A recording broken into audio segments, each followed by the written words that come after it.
side. A man is open. It is caught again. It's Day. Back to throw, but Decker gonna let it rip. It's Keegan in the end zone. Looking for the first down and more. He's at midfield. He's got the step along the sideline. Solomon Sanchez, the reception. He put it on the turf. 19 seconds. Jump ball, far side. Nichols, two-hand grab. Gannon, drop back, looks to his left, throws. He's got a man and is caught. Touchdown, Plymouth. And Quentin Winter, one man to beat, makes him miss. Stiff arms at the goal line and tumbles in. The ball is out. And Londonderry has it at the 25-yard line. Himself left side, turns the corner, down the sideline, breaks a tackle. Inside the 20, down to the 10.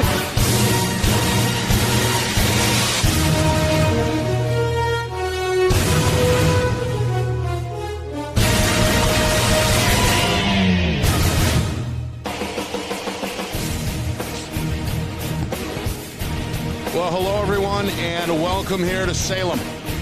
Nick-and-Ask Steve Beals on a chilly, rainy night. Getting set for our Friday Night Lights New Hampshire game of the week. It's presented by Beals Insurance, the Salem Blue Devils, and the Merrimack Tomahawks colliding tonight. Steve Beals, a clash of two styles. One team likes to spread and shred. And, of course, we'll see plenty of that old-school wing tee offense when Salem has the ball tonight as the Blue Devils in action for the first time in 2 weeks, taking on a Merrimack team that has only had one game under their belt. That was back on week one, a 21-14 victory over Bishop Girton. Salem, meanwhile, at 1-1, originally scheduled tonight to play at Pinkerton. The Astros have temporarily put the brakes on the season. Merrimack, they were supposed to be in Nashua. A COVID-19 related situation there has these two teams now rescheduled and playing tonight in front of friends and family here in Salem. Yeah, Nick, this has really been a seesaw yo-yo type year so far. I think everyone is doing the best that they can to keep things going. The thing I think about ahead here is how are they going to break down the playoffs? I think at this point it's all about trying to get as many games between many matchups as possible. As it relates to Salem and Merrimack, I just think it's great that the last minute they were able to change this, so we at least have this game going, another game in the books, which would be good. Going to be an interesting contest. One thing that we've found is the running game takes a while. You need that bam-bam hitting. I think that Salem has had the opportunity to get that run game down. You could see when we did the Londonderry game, Nick, that it looked like they were making some headway by the second half there. Really looking to see what Fernandez can do in a home field tonight on grass. Talking to some people, said the grass is considered very slow. Hard to imagine looking at Fernandez and seeing him slow. As far as the Merrimack side, right. How does the spread going to work? How much work have they been able to get in between? No, I don't really know. But it's going to be interesting. Kip Jackson has got this program heading in the right direction. We've been watching for the past few years. They do look a little smaller than Merrimack, but they do have a veteran quarterback coming back in Kyle Crampton, who looked pretty good to us last year. Yeah, Crampton got some action and has been named the starter. He's got some shoes to fill. Yes, he does. As we know, last year's gunslinger threw for 1,500 yards. Of course, that was James Dowling, who was one of the members of a really talented senior class for Merrimack that Coach Kip Jackson has tried to replace this year. Kip's a very all-positive type guy. When we had him on the Rewind show last year, I was impressed after talking to him. He knows where his program started when he took over. And, knowing him, he's probably got his team pretty well together. As far as the spread's concerned, it's very they've been able to work some of these things since, at least the 7-on-7 socially distanced, probably have more reps in. I'm looking for them to rely heavily on that. I don't know the running game for Merrimack because I didn't see the first game, and I was looking for it on YouTube, and just couldn't find it. So for me, this is going to be an interesting opening and segue into a team and a program that we're going to find out where Merrimack is. They're not having it easy tonight because they're playing Salem, very physical team, but we'll see what happens. Salem, of course, 1-1 on the season. They had a blowout victory in week one over Alvern before coming back on the road against Londonderry, the defending champ, in week two. And, Steve, you and I were at that game. We saw Salem move the football pretty well. Had Salem really close, or rather had Londonderry close at halftime before the Lancers pulled away in the second half. But we've been saying it ever since. What we saw we feel like there's a pretty good football team, a good foundation for first-year head coach Steve Abraham to work with. No question. Again, another coach that you were able to get on FNL Rewind, Steve Abraham. We were able to speak with him. Saw him here tonight in the weigh-in. Thanked him for coming on. He said, anytime, Nick. So just if you want to have him on again, just give him a call, he said. But that might be in store for Monday. May in store for Monday's show. So, but as far as Steve is concerned, I think the big thing there is that there was, it was Rob Pike left. Steve was already in the program, very well known by his players. Talked to the AD tonight and said it's been a great fit, a great transition, and not a whole new program. Steve has kind of gone in, put the Abraham effect on it, but he's got this team rolling, and I was very impressed with his knowledge and an awareness of where his team was when we spoke to him. So kind of interested to see and look for areas of improvement on that offense. Look for some some different play sequencing that didn't work against Londonderry. He'll get an opportunity against Merrimack to put it against a good program and see how they progress. This is an all-time series that has been controlled by Salem. They have won 11 of the 16 meetings, including the last time these two teams met back in 2017. That was a big 43-21 victory for the Blue Devils. The last Merrimack win in the series came the year before that, 2016, part of a very talented Merrimack group. They put up 39 on Salem that year. 39-20 was the final there. And some other news and notes. Of course, Grant Field here, that's where we are, undergoing a renovation with new bleachers, a brand new, gorgeous new press box where our production team is operating out of tonight. And, well, it's a field, though. And as you said, a grass field that goes back decades, of course. They've had 329 victories, Salem as a program overall, with 167 of those wins coming at home. Their night record, Steve, is nearly 67% all-time. Solid. 162 and 82 overall. And by the way, that includes playoff and Thanksgiving Day games that go back to the 1970s. Yeah, this team has always had a culture and an image that you knew when you were coming into Salem or they were coming to see you. You better be physically ready for this team. And it's been that way for decades, going all the way back to Jack Gaddy, which is many years ago, on to Rob Pike, and the coaches in between have always brought that. But it really emanates from the kids in Salem. They love physicality. They know that they expect to have a power running game, and they expect to bring it to you on D. And I'll tell you, they bring it to you on special teams too. They get a lot of emotions out on special teams. I've been watching it through the years as well. I did talk to Rob from Salem TV, and I was asking him about the field. He said that this is very long grass. There's been some complaints that it's slow, but it does keep the field in up here in the north in a better shape for longer. Yeah. And he says the drainage, he says, is phenomenal, and they were able to get the right side, a crown in the field that actually works. So the conditions look, when you watch the young men out there, the conditions, Nick, look pretty decent, even with the rain. Speaking of Salem TV, we want to shout out Bernie Campbell, the man who provided the media package. Thanks, Bernie. Here in my right hand, filled with good stuff.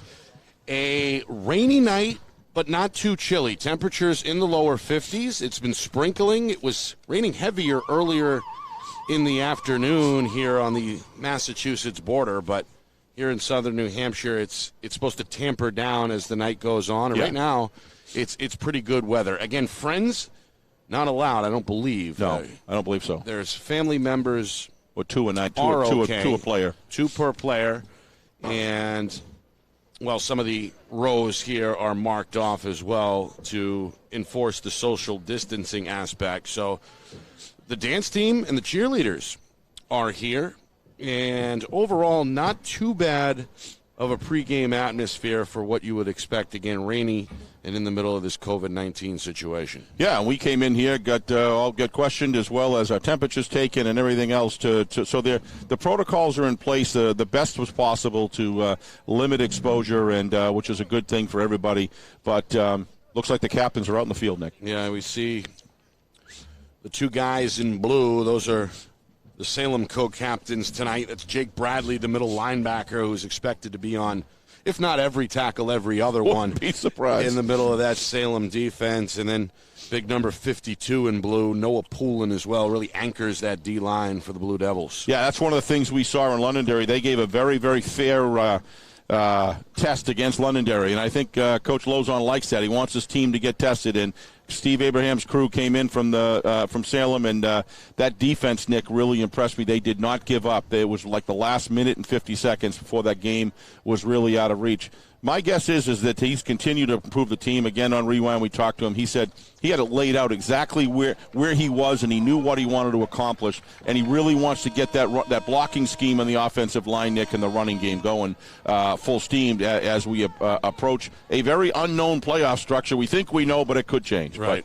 But we'll see. All right. Merrimack, it looks like, is going to receive the opening kickoff here to begin the football game. A lot of tents here tonight. Yeah, there's a lot of tents and umbrellas.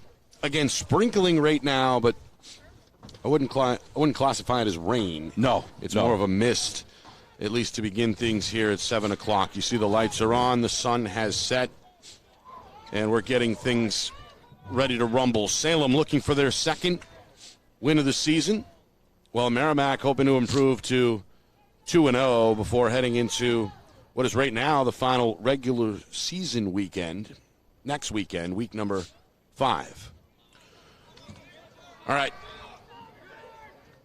The Tomahawks a little late breaking from the far sideline. They're good to go now. They, by the way, the Tomahawks bench area, a number of tents, trying to keep those reserve players and some of the coaching staff dry. Keep the equipment, the balls dry, yep. Everything.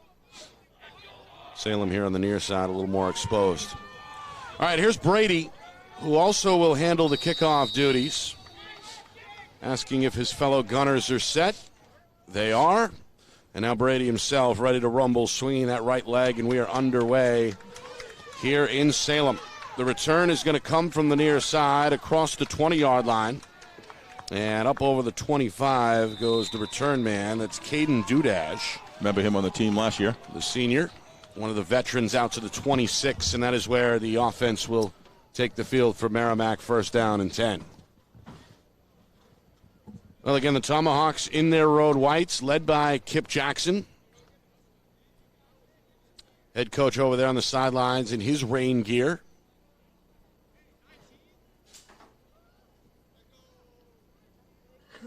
Salem, they'll open up here in 3-4 defensively. With 3 down linemen. The quarterback on the other side, Kyle Crampton. Got 2 wide receivers to his far side right, and he's going to drop back into the gun here with 2 receivers also squished to the near side left. Ooh. Hard count, and we've got ourselves an infraction here on the defense as the nose tackle jumped there. That's Tanner Morgano, who nearly lost his balance. Morgano with an easy call for the officials to make there. The senior looks going to cost the defense 5 yards. Looked like a pretty high back-ended 4-point stance. I just think he lost his balance as he just nudged forward. Good job by Crampton on the cadence as well. We'll take a high snap here. The give is up the middle, and that's the running back, Jake Bunis, on a dive play. He's going to get himself up to the 35-yard line, about 2 yards shy of the first down marker. Nice. Set up a second down and 2. Nice surge there, Nick, by the offensive line from the Tomahawks. Bunis expected to be the feature back. The 5'8 senior to the right of the quarterback. Handoff is to the wing back on a stretch run to the far side, and again the Salem edge doing what they do best, contain and make a stop for no gain. It'll be 3rd down and short here, 3rd and 1. Yeah, I thought he looked to me like he crossed the plane to me, Nick. I'm surprised they didn't give him the first. Whoop, they did give him the first down. Oh, they did? Okay. Yeah, looks like they did. Yeah, I think he got there. Got pushed back. Good contained by the... Very late signal from the officials. Yeah, Carry, by the way, was from Jake Trahan, who's just a good football player. Not really a receiver, not really a running back. They'll use him a lot, and they throw to him here on the flat on 1st and 10. He's going to skip his way across the 40 and get wrestled out of bounds at about the 44-yard line. A good 6-yard pickup on 1st down. Yeah, nice play there. The wide receiver goes down the field. He streaks. He tries to pull off the safety and the cornerback on his side. The running back stays inside, so the outside linebacker stays in the middle too, and it opens up that open space out on the far wide area here in the left. Playing with up-tempo. Salem threatening to bring pressure off the edges. And hold on. Says Crampton he's going to pump the brakes and apparently change the play. Again with Bunis off his left hip, 1st and 10. Snap taken, he's got time, clean pocket, throw down the seam. A sliding grab is made in Salem territory at about the 44-yard line for a first down. That's one of the co-captains, Shea Goodwin, the junior, making a play, his first grab. In the wet weather, he knew exactly, good receiver, knew he needs to catch the ball first before doing anything fancy, and he did. Again, Merrimack playing this no-huddle style. They're going to fumble the snap. The football is on the ground. I think Salem's got it. Crampton tried to recover by diving forward. Now a late flag is going to fly. And, well, still no official signal. I believe Merrimack did recover. And then again, a flag came in very late. Nope, it's Salem football. No, I saw him bet it. Now the Blue Devils are going to force the first turnover of the football game and put an end to a promising Merrimack early drive here with less than a minute gone by in the game. Yeah, almost every snap, Nick, has been neck or above, and Crampton on that one just couldn't quite reach it. Looked like he stepped forward a little bit early, but still, even so, the snap was definitely too high, caused the ball to rattle around on the ground, and good heads up. I couldn't tell who made that recovery. It's hard to see the numbers in the rain, but heads up play. Well, unofficially, I'm going to take a stab at it. I think that was one of the D linemen. I think so, too. Joe Kolecki, I believe. But that was a 15-yard personal foul, Nick. I don't know what it was. Yeah, it's going to cost Salem. So 2 penalties against the Blue Devils, a turnover by the Tomahawks, and now a couple more flags are going to fly. Yeah, the cadence is working. Give both teams credit. There's one thing that the offense has is control the cadence, Nick, and it's a wasted opportunity so much. And both of these, Merrimack's done a good job so far. Somebody on that front line of the Tomahawks jumped. It's an encroachment call. First Tomahawk penalty.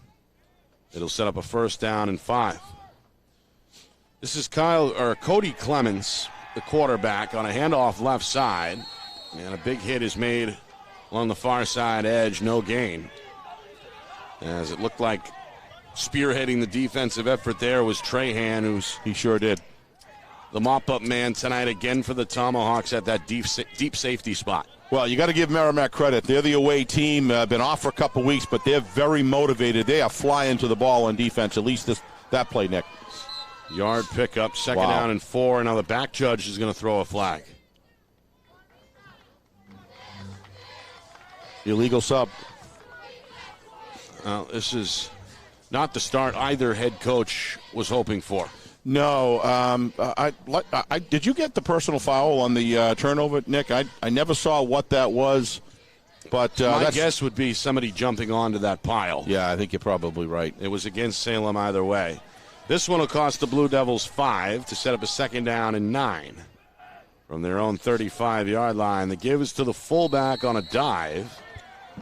And again, not a whole lot there for Brady. Wrapped up by one of the Big D tackles in the trench. It's number 79, I think. Yeah, or down 64, there. One or the other. I couldn't tell when they got up. Down there with some size. We're a ways. That's the senior Dylan Sadowski, officially credited with the tackle. 2 minutes in, a 3rd and 7. Merrimack's defense trying to get off the field. It's a pitch. This is Aiden McDonald. He's got some speed. He's got a first down. And he's got his eyes on the end zone. Aiden McDonald is going to scurry 65 yards for the opening touchdown and put Salem out in front 6-0. It was all about the lead blocking, Nick. They gave him a hole that you could have driven a truck through. The guard got out immediately and had body position. Just a terrific blocking scheme. And McDonald never, ever slowed down, Nick. The second he got the ball, he was stretching full speed. And that is I don't know how well you saw that play develop on TV, but that was one heck of an execution of a sweep.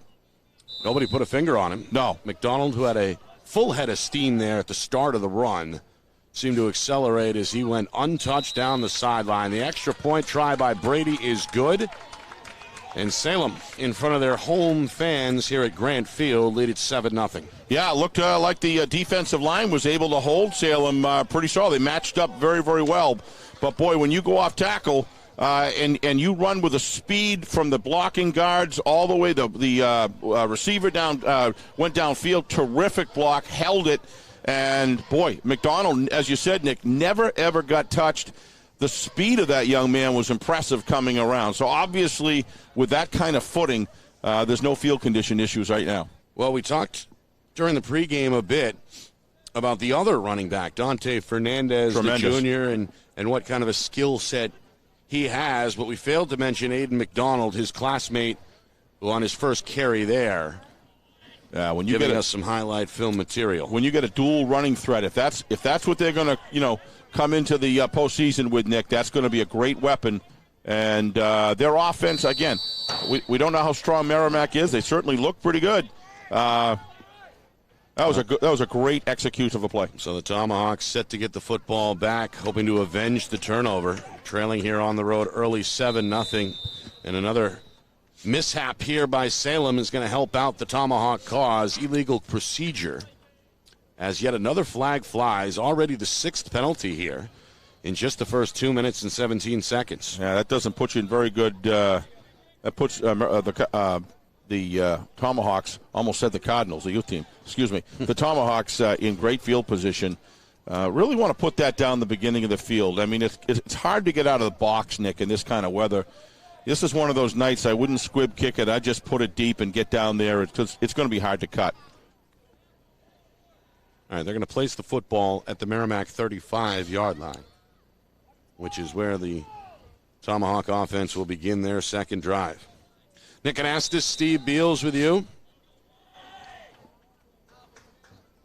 Week number 4, we'll take a look at some of the other games, of course, across the state later on in the broadcast. Man in motion, that's Trahan.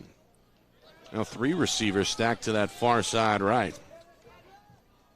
Crampton takes the snap, a clean one this time, rolls to his right, throws off the back foot, has a man. First down along the far sideline. Just over midfield to about the 49-yard line goes the receiver Justin Fournier, and the senior with a big gainer there of officially 17 yards. Yeah, impressed with the attitude that the Tomahawks are coming out with. They are not intimidated in this game, Nick. They're down by a touchdown, but they look good so far if they can keep it together. Yeah, already 3 completions for Crampton. Here's a handoff.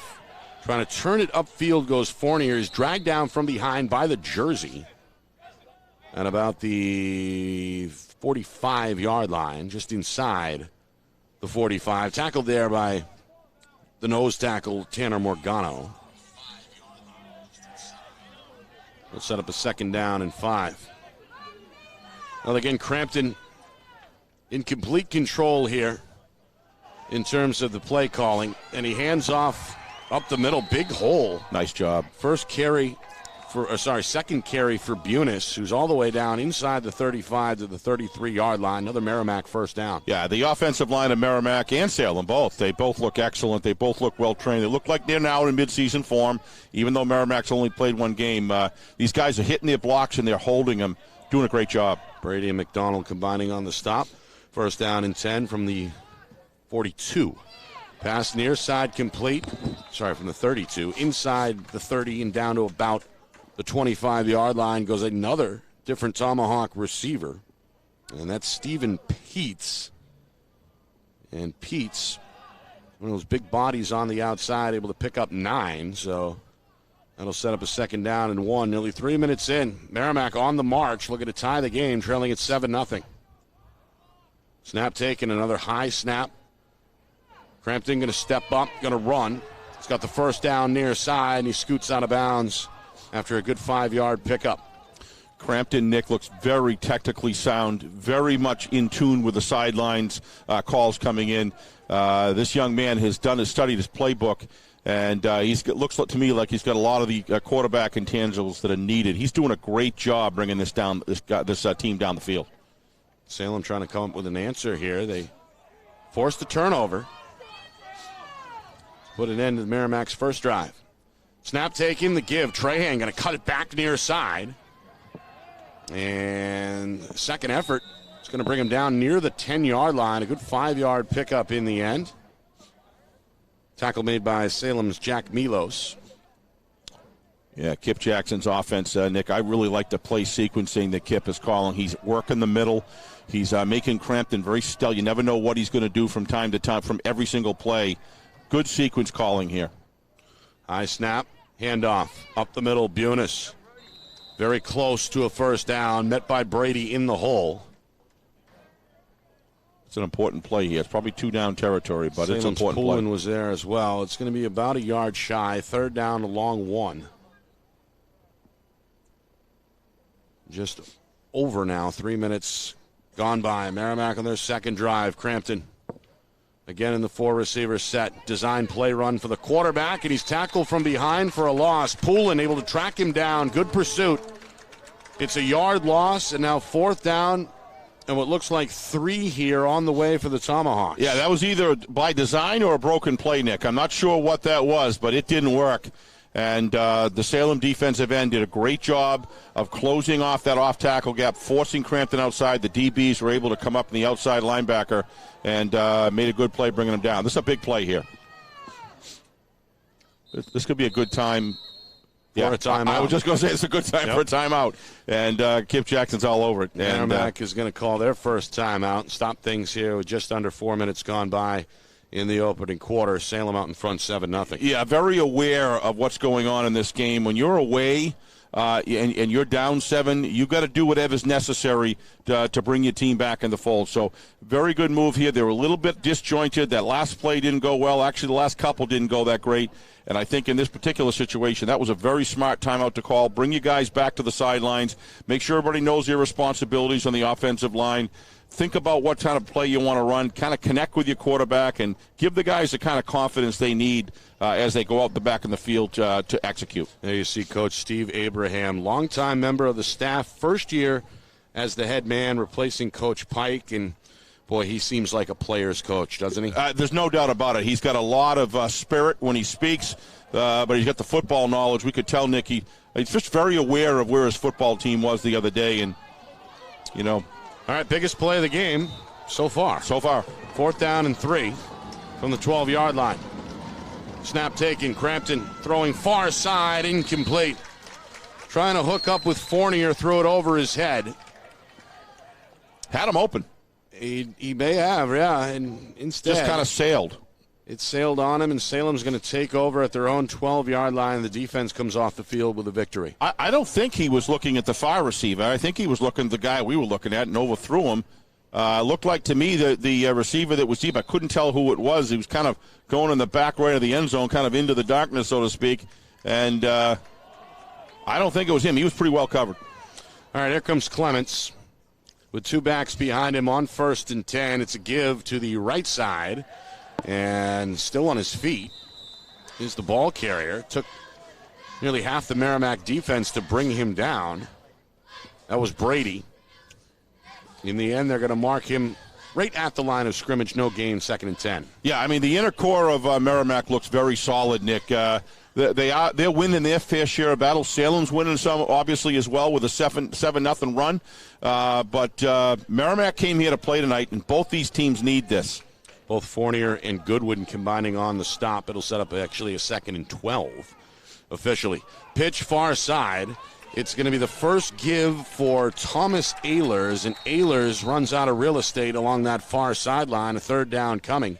Again, Merrimack doing a good job getting to the sideline as the first man on the scene, Brett Michaelwitz. We'll say his name a few times. Michaelwitz able to track him down. So 3rd and long for the Blue Devils on the way, nearly 5 minutes in. Haven't seen Fernandez run the ball yet. If he did, I didn't see it. No, I don't think he has. Yeah, so trying to look for him on the sideline, or is he out there? I don't know. The rain's coming down a little more now. Yeah, a little misty here. Here's a pitch near side, and Steve asking you shall receive. That is Fernandez, and that's his first carry, and he's got a Salem first down up to about the 25-yard line. Yeah, one of the things I liked about seeing Fernandez, Nick, I don't know if we had talked about a little bit during that game. He does a good job, especially in the second half, starting to really execute and following his blocks. did exactly the same thing. He read that outside, read the block was outside. He cut upfield. Love when runners do that. Yeah. Fernandez was meant to run the ball. He seems to me like one of those backs, really a 3-down back. He can go inside, he can go outside, and here he is lining up and now in motion to the far side as the snap is taken by Clements, but they're going to blow the play dead, as it's been a flag-ridden first half with plenty of penalties both ways. Yeah, Salem does not want to have that penalty on them. It looks like it is.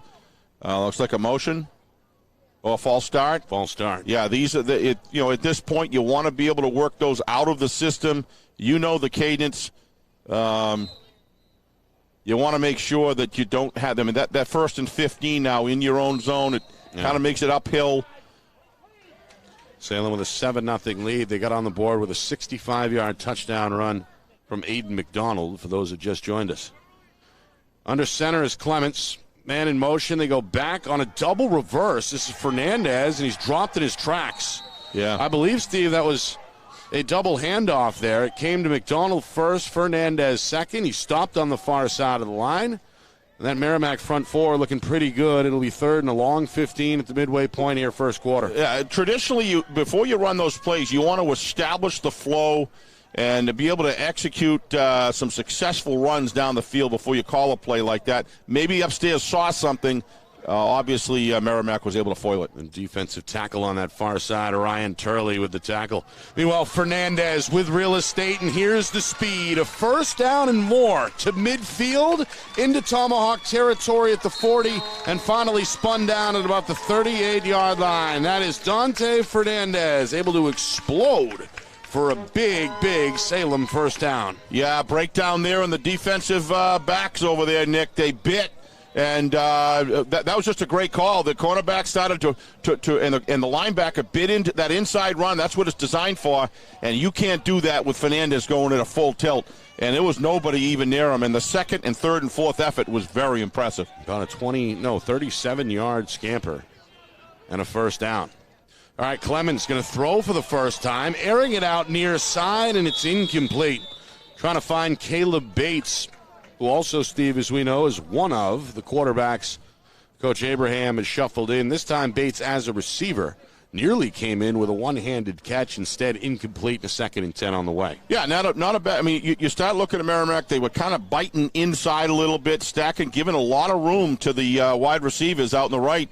Probably trying to look to cut down the successful running game, and that was a good call. If it was thrown a little tighter, had plenty of room to catch that ball. And you get a taste of the arm of Clements, who of course missed part of last year with an injury.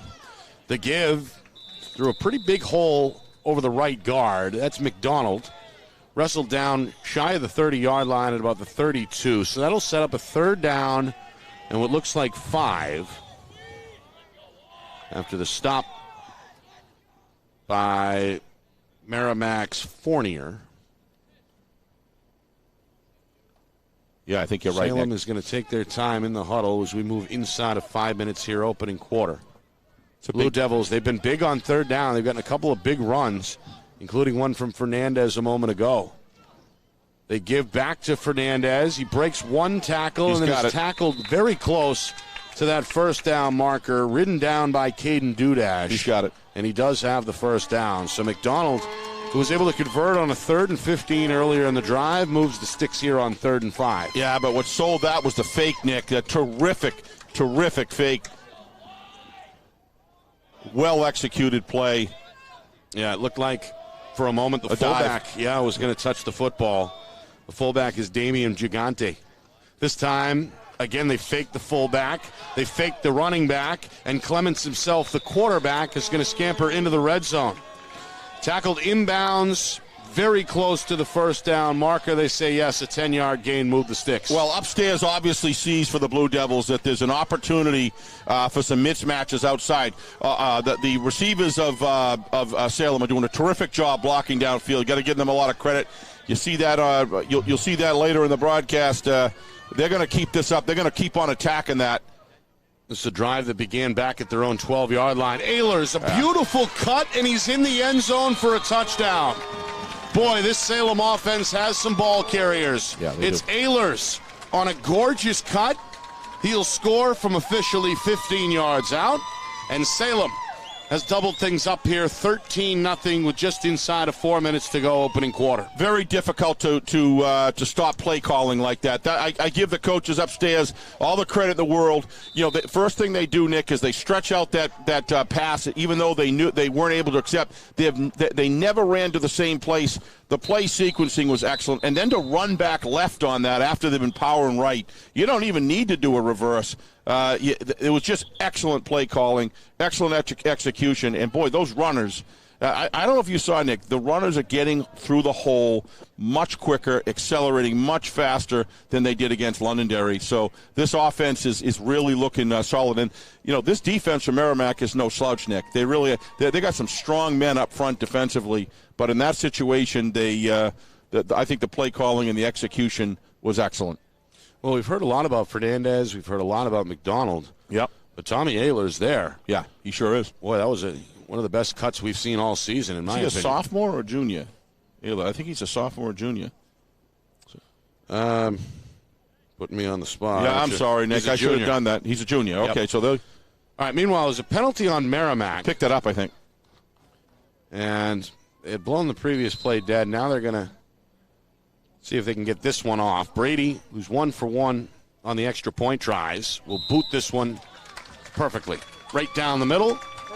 14-0. It caps off an 88-yard touchdown drive where the Blue Devils look sharp. Very creative. The key play came there on that long Fernandez run on 3rd and 15. Yeah, but very creative. Once they got down on the 35, Nick, the creativity in the play calling after that, I think, is really what finished off that drive. It's so hard, you know, when you get down there that you got to get all the way into the end zone to make a drive count. And they really attacked the weaknesses play after play that they could find. I don't know if I actually call them weaknesses, the openings that they found. Just terrific job. A couple of touchdowns on a couple of possessions for Salem. They've got a 14-0 lead on the board in search of win number 2. Yeah, after opening up the season with a win over Alvern, falling in week 2 in Londonderry. Yep. They were off last week, and, well, they have looked very fresh in this first quarter on both sides of the football. Yeah, they have. I mean, somehow you knew that fourth down, Nick, with Merrimack, they really needed to convert that. That would have changed the whole complexion of the game. They were going to score. Now they're kind of behind a little bit. They got to put together. They got the abilities to do it. You could clearly see they can move the ball. And they've had good field position to begin both of their previous 2 drives. All right. On the near side, this is Dudash, across the 20 up to the 25, tackled in the middle of the field by McDonald at about the 26-yard line. That is where Merrimack will come out for drive number 3. Yeah, Salem's, everybody's running downhill. Everybody's motivated on Salem. Merrimack's got to do some things, create some offense to be able to turn that the other way. It's important that they at least move the ball down the field, get confident. If they can get any kind of points in the board here with 3:46 left. Yeah, they've got the offense to do it, as we know. Primarily based on the passing game.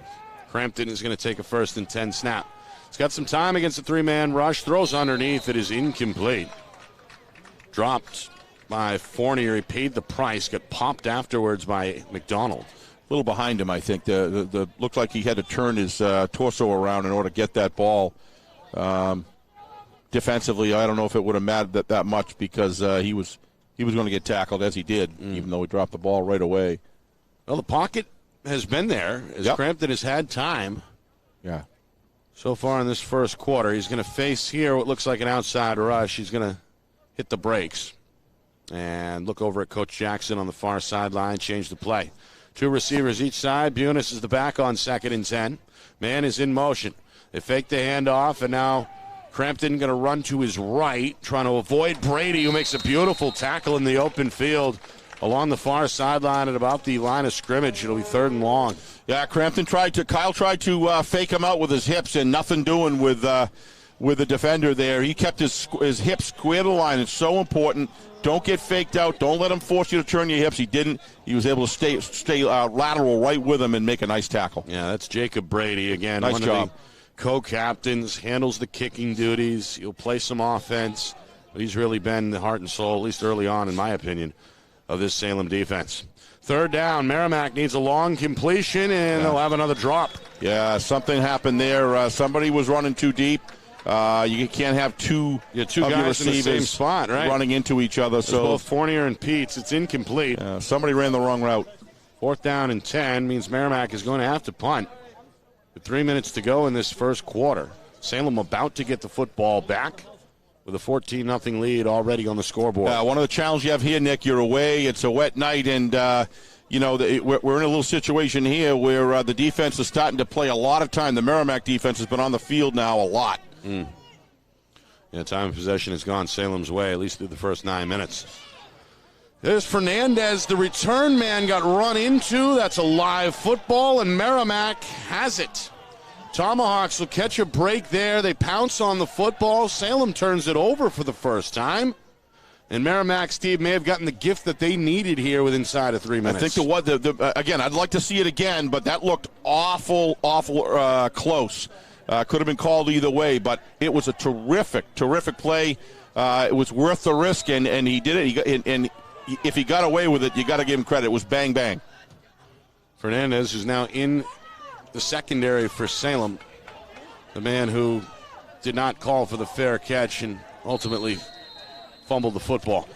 Meanwhile, a big run here on first down. That's Bunis on a sweep. Yeah, he shows the speed, his longest run so far, and that is a Merrimack first down. Oh, that wasn't a pass? I thought he passed it. I could be wrong. I'm sorry, Nick. I'm not sure either. Yep. Either way, it looked like Bunis on that far side. He'll stay in the game in the backfield. Crampton to his right, the quarterback. 2 receivers each side. Looking to throw on 1st and 10. Steps up and nearly throws an interception. Broken up in the middle of the field by Salem's Ryan Allard. The free safety, the senior, had his eyes on an interception. Instead, it'll be 2nd and 10. He's been playing solid since the first time we saw him, Nick, in the first game we did. He's a good athlete. Looks very he must have been off his he got up there. He got up there. He must have been a good 2.5 feet above the ground when he almost had it. Almost, like you say, almost brought it in. Yeah, that came in with some zip as well off the arm of Crampton. Not an easy one to pull down.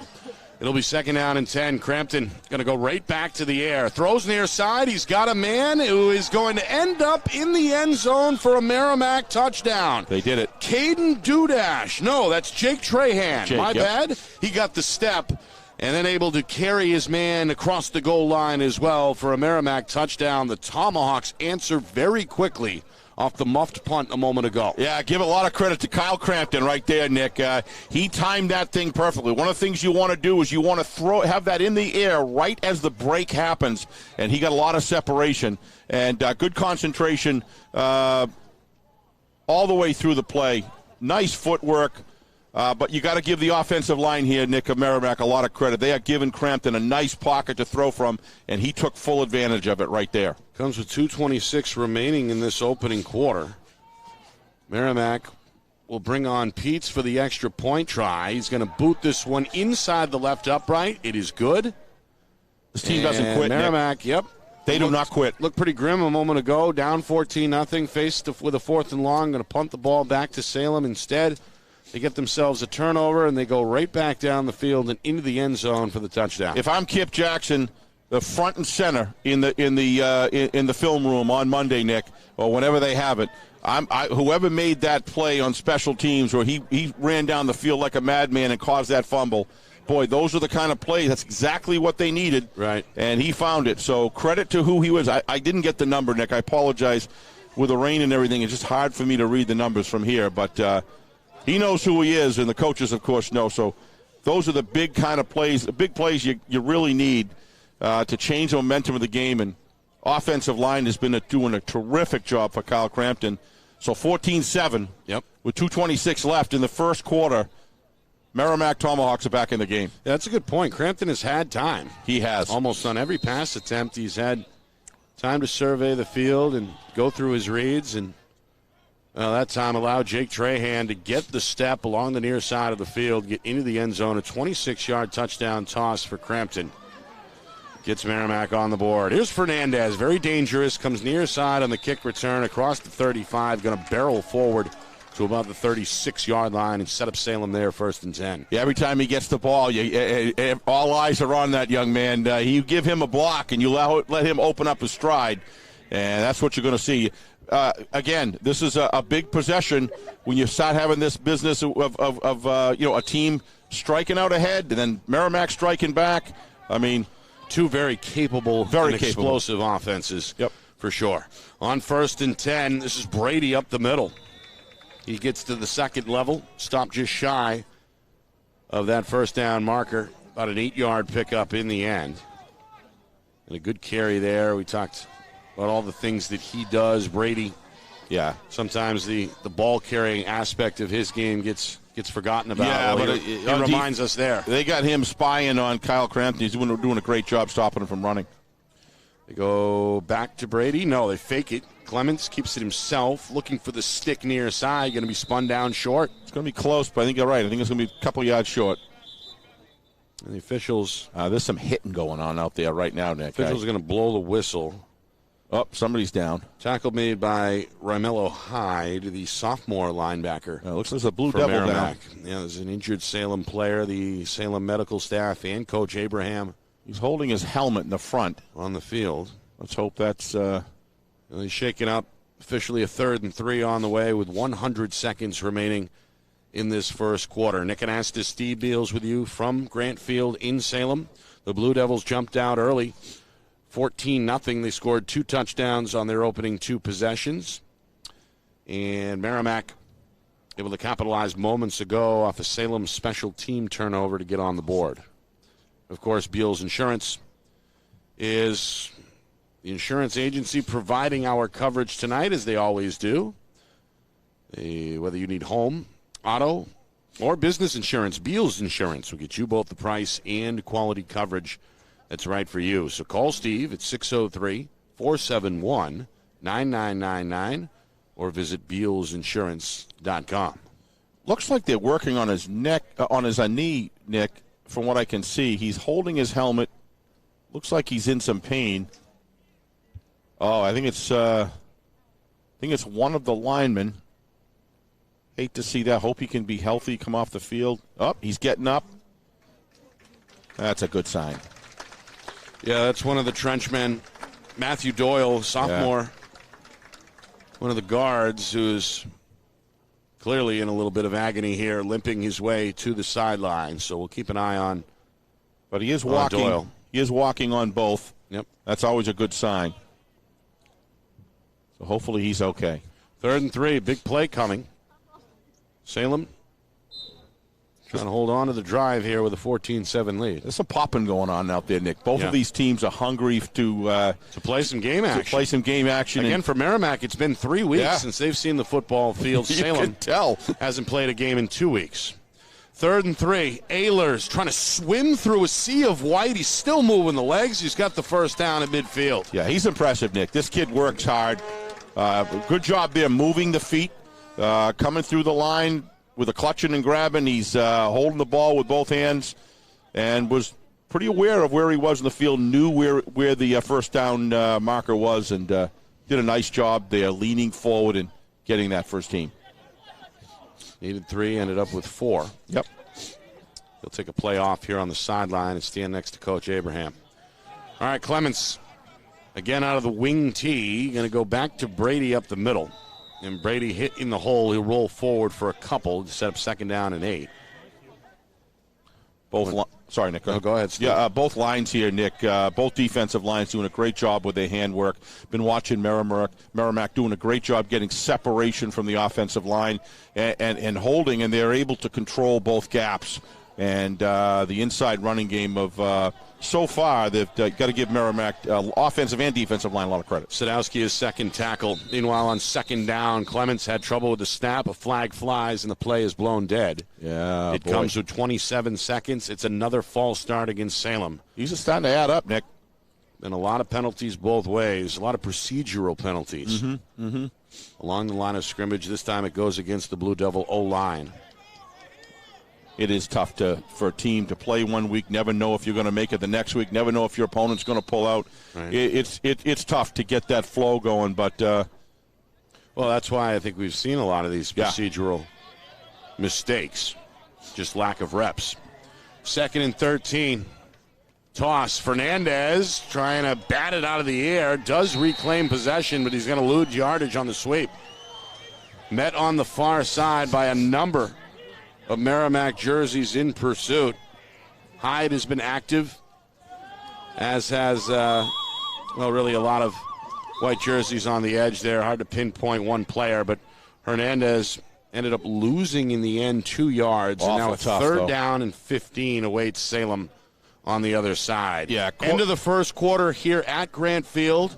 14-7 is the Blue Devil lead as we head to quarter number 2. Quarterback Bates made a mistake there, Nick. He kind of straightened out his knees, and he was very robotic-like when he threw it. You really want to be easy, kind of have those knees bent, throw that ball out, lead with in an athletic position. And he was standing straight up, and he fired it with a lot of speed, and was a little bit behind Fernandez. They're actually fortunate Fernandez was able to maintain possession with that ball. Yeah. But that was definitely a quarterback mechanics mistake, and I'm sure they'll go over that with him now. Again, a wet night tonight, slippery football, slippery conditions here in Salem. Rain really all day throughout most of New Hampshire. Yep. It has tempered off, though, and the temperature is pleasant. There's a little bit of humidity in the air. It's about 50, 52 degrees right now.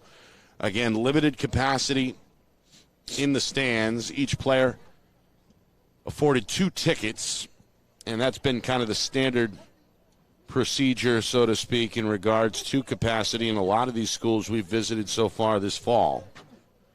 But a good crowd and a good team in blue. That's Salem 14-7. Merrimack, of course, looking to build on a 1-0 start. They played way back in week number 1.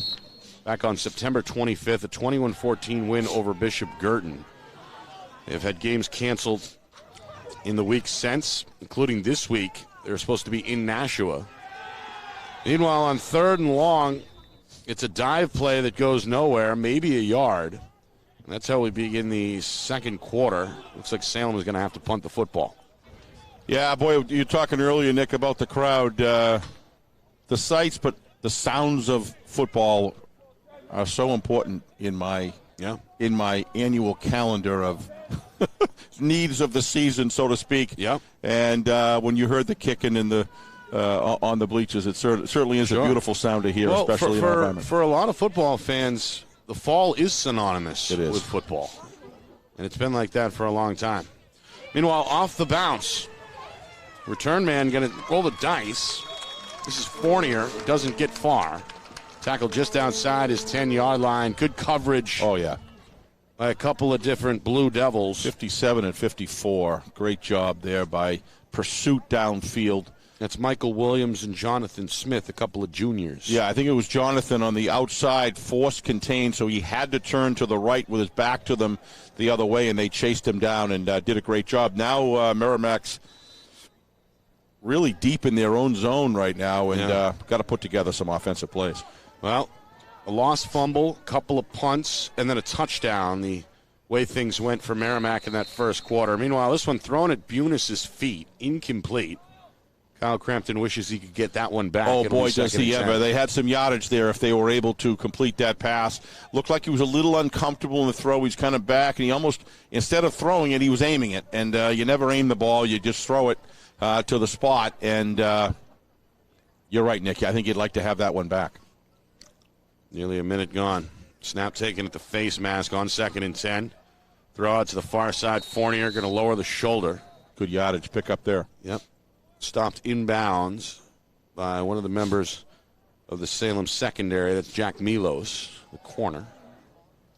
It'll be 3rd and 10, though. No, sorry, 3rd and, officially 4 here coming up. So. 3rd and 3. Actually. I thought he got about 8, but looks like he only got about 6. Yep. Well, nice throw there by Crampton. Both teams have been pretty good on 3rd down and extending their drives. We'll see if Merrimack can do it here. They throw to the flat, and a little too tough. A little too out in front of the intended target. That was Trahan, the man who scored the Merrimack touchdown. Incomplete. 4th down and 4, and Merrimack's not going to mess around here. They're going to punt from deep in their own end. Well, you know the fastest way to get the rain going again, right? fold up the umbrella, and that's what I just did. So I'm going to open that thing up. Right. It's been kind of off and on, a drizzle, kind of a mist, but certainly not too bad, certainly bearable. I'm not good at multitasking, Nick, but I can talk and hold an umbrella. Here's Pete's, his second punt. It's far down the sideline. Good kick, end over end, takes a bounce inside the 40. Wow, did they need that? Stop in the grass at about the 36-yard line. Great cover, too. Yep. No return on the punt. Salem about to get the ball back. They've got a 14-7 lead. It's our Friday Night Lights New Hampshire Game of the Week, presented by Beals Insurance. Reminder to subscribe to the channel on YouTube if you haven't already. We appreciate the subscriptions. Again, the home of all of our previous broadcasts, archives, and live events on YouTube. FNLNH Media. That's FNLNH Media. Yeah. Please subscribe today. The response has been incredible. Just hundreds and hundreds of subscribers coming in over the last week or two. Been great. Salem. A handoff on 1st and 10, right side. McDonald with a head of steam across the 40 to about the 42-yard line. I mean, he doesn't run. He streaks. I mean, if anybody's going to tackle this guy coming through the hole, you better be braced and ready because he's bringing 100% of it all the time. Just love the way this young man runs. He's impressive. Well, I'll tell you what, Steve. I made a mistake. Although it looked like McDonald. It wasn't? It was actually Mateo Mustafa, sophomore, getting the carry. Unbelievable. And he looked pretty good as well. I mean, Salem has tons and tons of weapons. Here is Fernandez. He's pretty close to the first down. He might be a little short, but hard to say. Let's see where they spot it, Nick. No sign from the official. Yeah, I think he's a little short. Yep.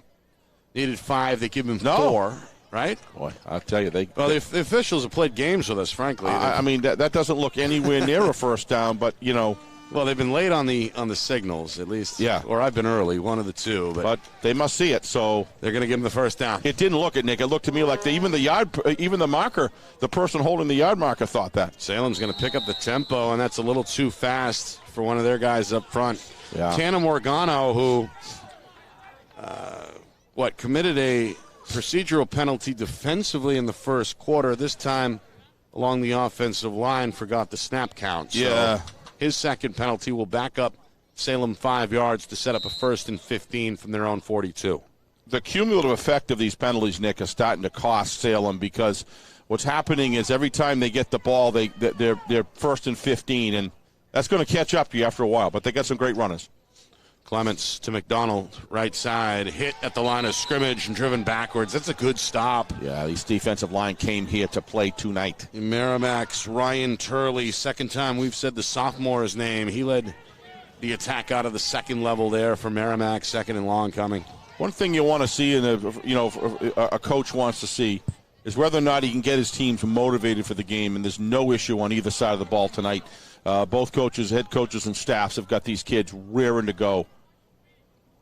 Yeah, both. Some great hits out there. Yep. Both teams have really let it fly in this first half. They're going to pitch to Fernandez. Can he get enough room to take off? He's back to the original line of scrimmage. He's got a first down, and he's into Merrimack territory inside the 35 to the 31-yard line. Another big, big run by Fernandez, who is starting to pile up the rush yards for Salem in this first half. Look, the thing that happened there is on the sweep, the guards pull, come from the play side as well, and they held their blocks, Nick. And if you want to see a running back that knows how to read his blocks and then cut through a very thin seam and accelerate, you just did right there with Fernandez. Yeah, like a knife through butter, really. Now the big bruiser will get a turn. The fullback, that's Gigante, the junior, protecting that football with 2 arms. He's going to make something out of nothing there. Picks up 2 to set up a 2nd down and 8. Just over 4 minutes gone by, second quarter. Yeah. Salem trying to add to their 14-7 lead. Coach Steve's doing Coach Steven upstairs is really doing a great job with play calling, Nick. They are working the field from outside the hashes, inside the hashes, up the middle, and they're doing it in a sequence plan that's very difficult to defend. McDonald on a stretch run, plenty of room on the edge. He's inside the 10, and he's into the end zone for the second time tonight. It's just great offensive play. McDonald from 29 yards out, flashing the speed and extending Salem's lead now to 20-7. Yeah, well, one of the things that happens, Nick, is when you sell the fake every play, and then then there's 1 out of every 25 that it actually means something. if you do the other 24, it makes it when you make that call, and that's exactly what he did. Everybody was going to the middle, and the edge was wide open for him to tear through, and they did. That was just they're just great play calling. They're reading the defense and reacting it good, and Merrimack is a formidable defense they're going after. So extra point try for Brady, up and good. He's 3 for 3 on those kicks. Don't think you can do this at home. This is Merrimack's bringing a very solid defensive front, and Salem is just, like I say, with the play calling and the execution and that blaring speed. He's really got his backs, and we talked about it earlier, he's really got his running backs, Nick, accelerating from the snap, and they're really stretching the field with immediacy and with a real sense of purpose out there, and it's having a great effect. But if you eat at that middle of the field, and you start getting the guys, the linebackers, and everybody stepping inside, tightening down the splits, and you've got athletes like Fernandez and McDonald to be able to run with that kind of, and Mustafa. I mean, he's got a great running core, and he's usually using them very, very well. Second touchdown for McDonald. The first from 65 yards out came just minutes into the game. This one with 7:30 to go until halftime comes from 29 yards out. So a pair of scores for McDonald, and Salem's 2-score lead reestablished on the board now at 21-7. And once again, the onus on the Tomahawks now to respond. Brady, he's ready to go. He'll kick this one right down the middle. Deep kick, back at the 5, across the 10. This is Fournier trying to find the 15. Yeah, they're motivated right now. And good coverage again by Salem, as it looked like the gunner David Jacques, the sophomore, I think, tripped him up on special teams. So Merrimack, where will they spot this? And about just shy of the 20, it looks like. First down and 10 coming up. Nick Anastas, Steve Beals with you. Week number 4 across the NHIAA. We'll see if we can get you some scores in halftime. Meanwhile, big hole on 1st and 10. Up the middle, this is Bunis with Fernandez hanging on his hip. Wow. In the end, it goes for nearly 20 and a Tomahawk first down. Bunis has had a couple of big runs. That one, though, his longest of this first half. Comes nearly 5 minutes into this second quarter. If they were able to go down and score again, Nick, we got ourselves a ball game here. Meanwhile, on the snap, excuse me, another false start, perhaps? No, another whistle. No flag, though. Nope. Officials just wanted to check something there, it looks like. So still 1st and 10. High snap, handoff, Bunis, right side, cuts it back left, and is stopped about a yard in the backfield. Boy, I'm telling you, Steve, I've said Brady's name a lot. A lot is right in this first half, and he reads his keys extremely well. And then after he does follow through and reads his defensive keys, Nick, he's been a tackling machine. He attacks. In the early season here for Salem. He's not waiting for you. He reads and goes. Yep. And he gets you before you get an opportunity to accelerate, and he's just been literally all over the field in this first half as we approach the midway point second quarter. Meanwhile, I was trying to say somebody jumped up front. The officials don't agree. They'll let it go. And now a flag does fly, and they'll blow the snap dead. Yeah, it's just timing issues on both sides, and you know, these are well-coached programs, Nick. This is just not being able to get in a weekly flow. Right. Extremely hard to come out after multiple weeks.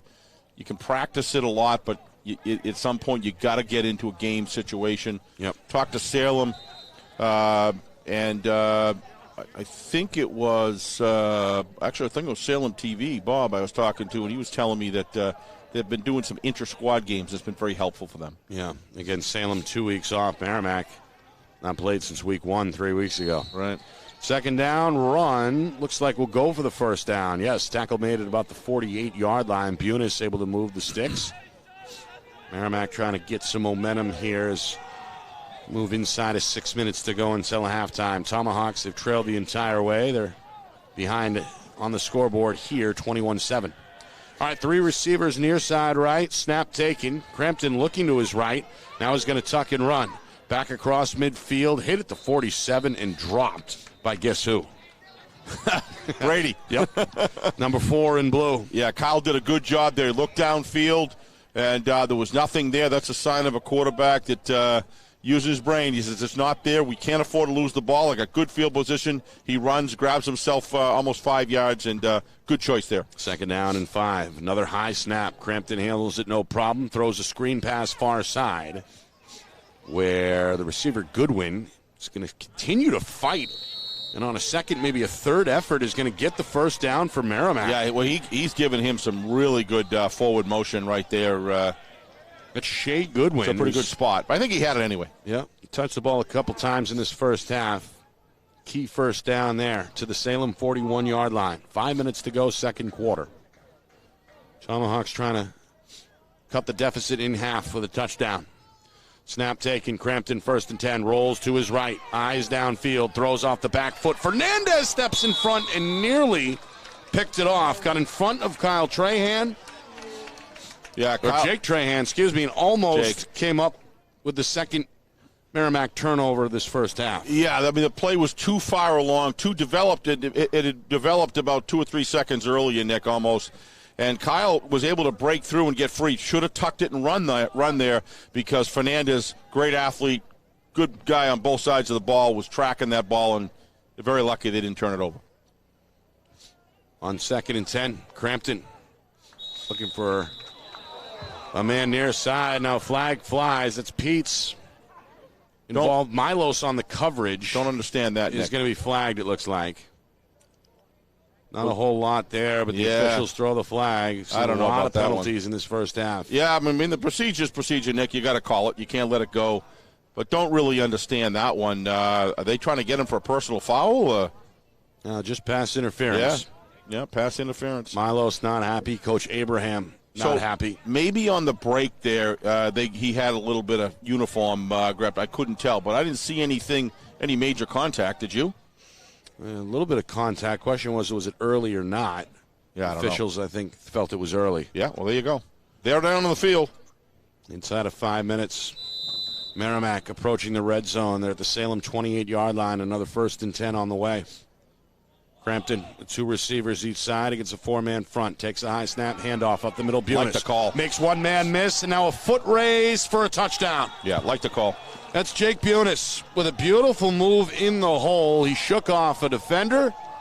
Takes us the distance 27 yards officially for the second Merrimack touchdown tonight. Yeah, the defense really was widening up. The defensive line, Nick, had looked to me like we're playing quite wide. And would take in the outside slant. And Bunis, all he had to do was beat the block on one side. He did, and he was down the field. I don't know where the safety went. I was looking for him. He must have taken a double on one of the receivers. So it's a well-orchestrated play. Good call. Extra point try. Up and no good off the upright.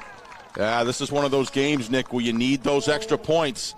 Those things can get costly. Now you're kind of stuck in order to keep up. If you get another touchdown, you kind of have to go for 2. Otherwise, you're going to drop behind. That was a pretty expensive miss there. It'll stay a 1-score game, but now 8, a little different than 7. Yeah, especially away, you want to execute those. They got an opportunity to stay in the game, but the fact is they still went down and got 6 points, Nick, and they needed that going into the half to keep it within 1 score.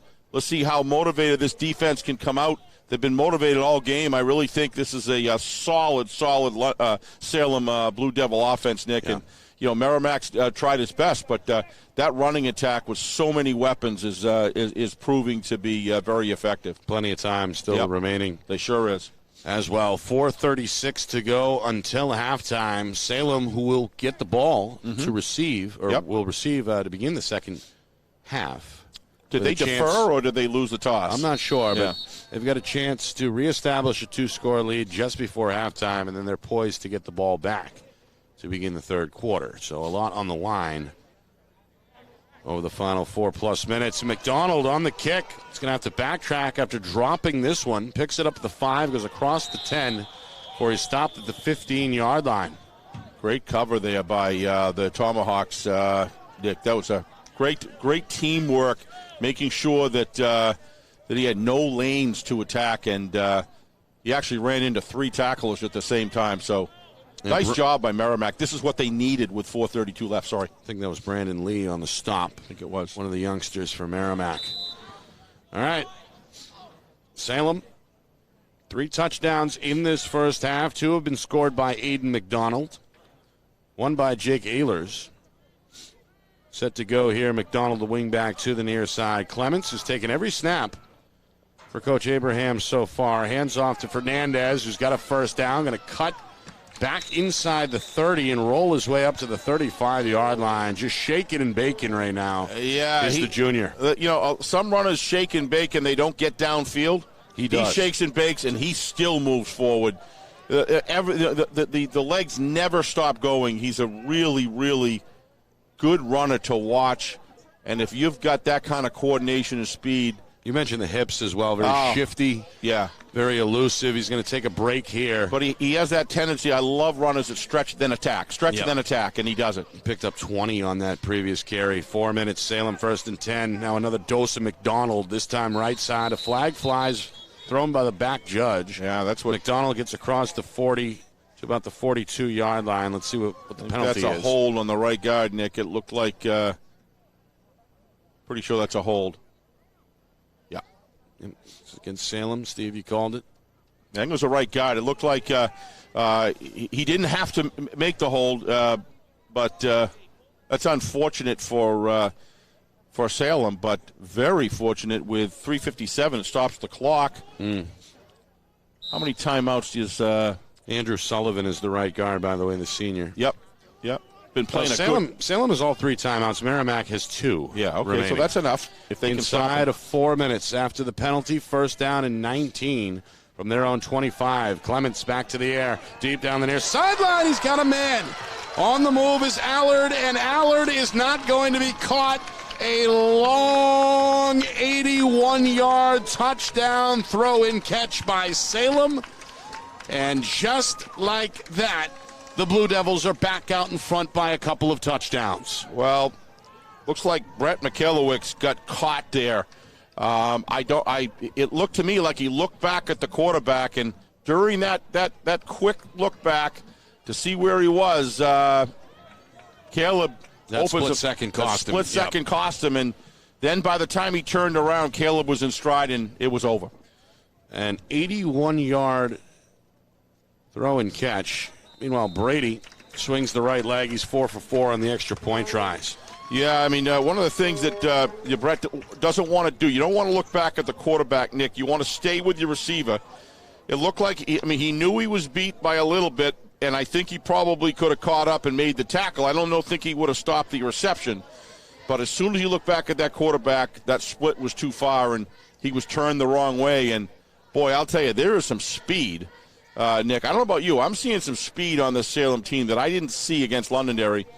And I don't know if that's something that's just been developed, something that wasn't on the field at that time. Clearly, Fernandez was. But this team looks very, very quick. Well, and we saw them firsthand a couple of weeks ago at Londonderry. And that was a game, frankly, we expected. A kind of blue-collar, 3 yards in a cloud of dust type of a ball game. A lot of defense. A lot of big hits. Now I think, I don't know if it's 2 weeks later, they've had a chance to get healthy, get fresh, get some reps under their belts in practice. But you're right. It just seems like the weaponry here for Salem in this first half has really been on display, and it's been very impressive. Yeah, I mean, I like the play calling on both sides, but I really like the play sequencing on the running game of attacking different parts of the field. Here's Fournier going to pick it up at the 10, go across the 20. Now looking for the 30 is going to be met. And the play stopped dead at, about the 31-yard line. So pretty good return there. And plenty of time by Fournier. With 2 timeouts. 3:34 left. They got good field position. This is important that Merrimack stays with it. So both teams got to go in, make the proper adjustments coming out in the second half. But Merrimack is not a quitting team. This team keeps on coming. They are not giving up. You can see with the body language. They're ready. They know their job. They got to get down the field here and get something. Michael Booten, one of the men involved in the tackle on special teams a moment ago, limping off the field to the Salem sideline. An apparent ankle injury seems to be the case. Meanwhile, Crampton deep down the field. This one knocked away at the last moment. incomplete. Allard, the man who scored the touchdown for Salem a moment ago, able to get a hand on that one defensively and knock it away incomplete. But the intended target there for Merrimack was the speedy Shea Goodwin, 2nd and 10 on the way. Crampton's getting a ton of time to throw the ball. He's getting a great pocket, excellent vision. He's got an arm, too. He threw that ball well. I mean, no argument there. Both Milos and Allard in there on the stop for Salem. Ayler's in the area as well. Third down and, we'll call it 2. 3rd and 2, 3 minutes to go until halftime. Merrimack trailing at 28-13.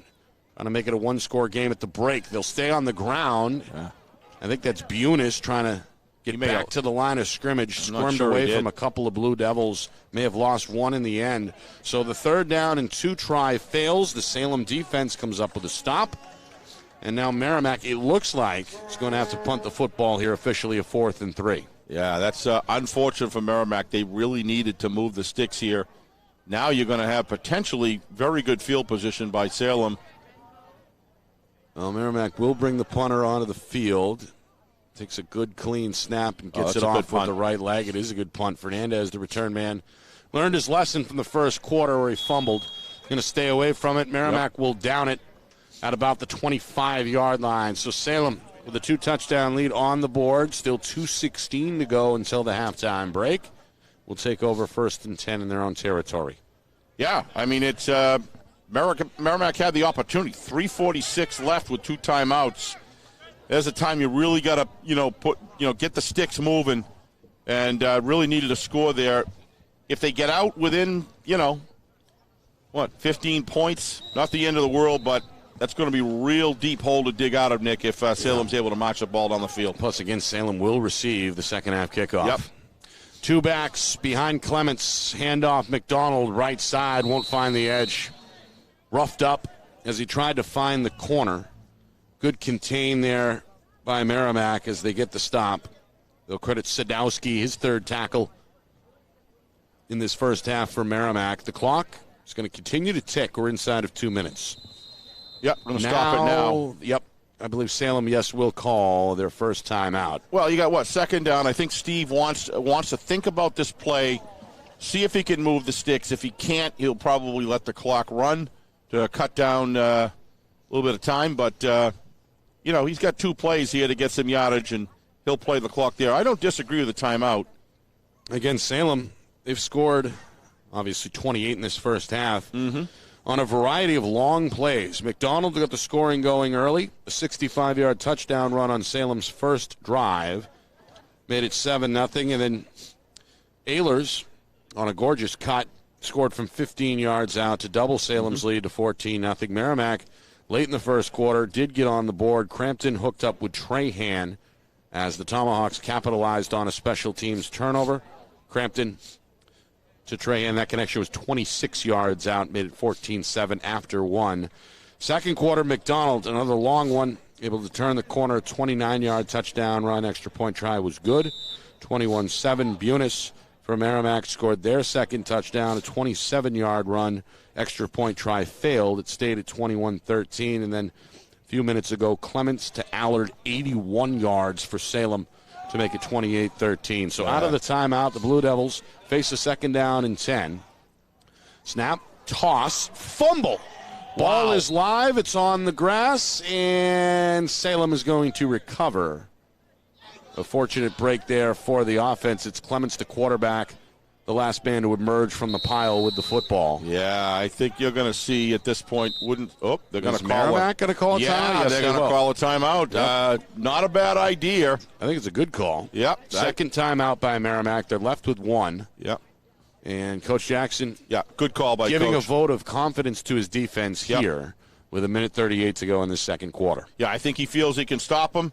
And if he can get any kind of a run back and get in that territory, they still got, one? You said 1 timeout left? Yep. Yeah, so they got a timeout. They can stop the ball.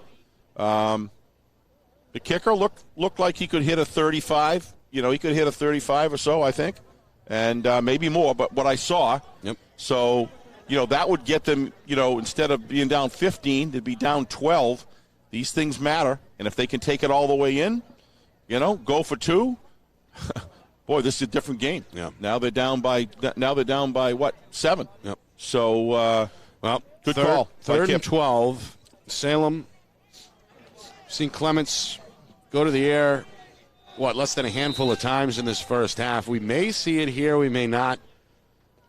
Salem, if they do keep it on the ground, they would force Merrimack to use their final timeout. Yep. Assuming they can stay in bounds and assuming it's Fernandez around the corner. Beautiful cut, first down and more at midfield. Back to the middle, and now a foot race to the far side. He's at the 25, he's at the 20. Will they catch him inside the 10? The answer is no. Touchdown, Fernandez. This guy's a one-man gang. Unbelievable, this guy. He brings so many assets. It's almost like having 5 players in one, Nick, with the things that he can do. He's just a machine.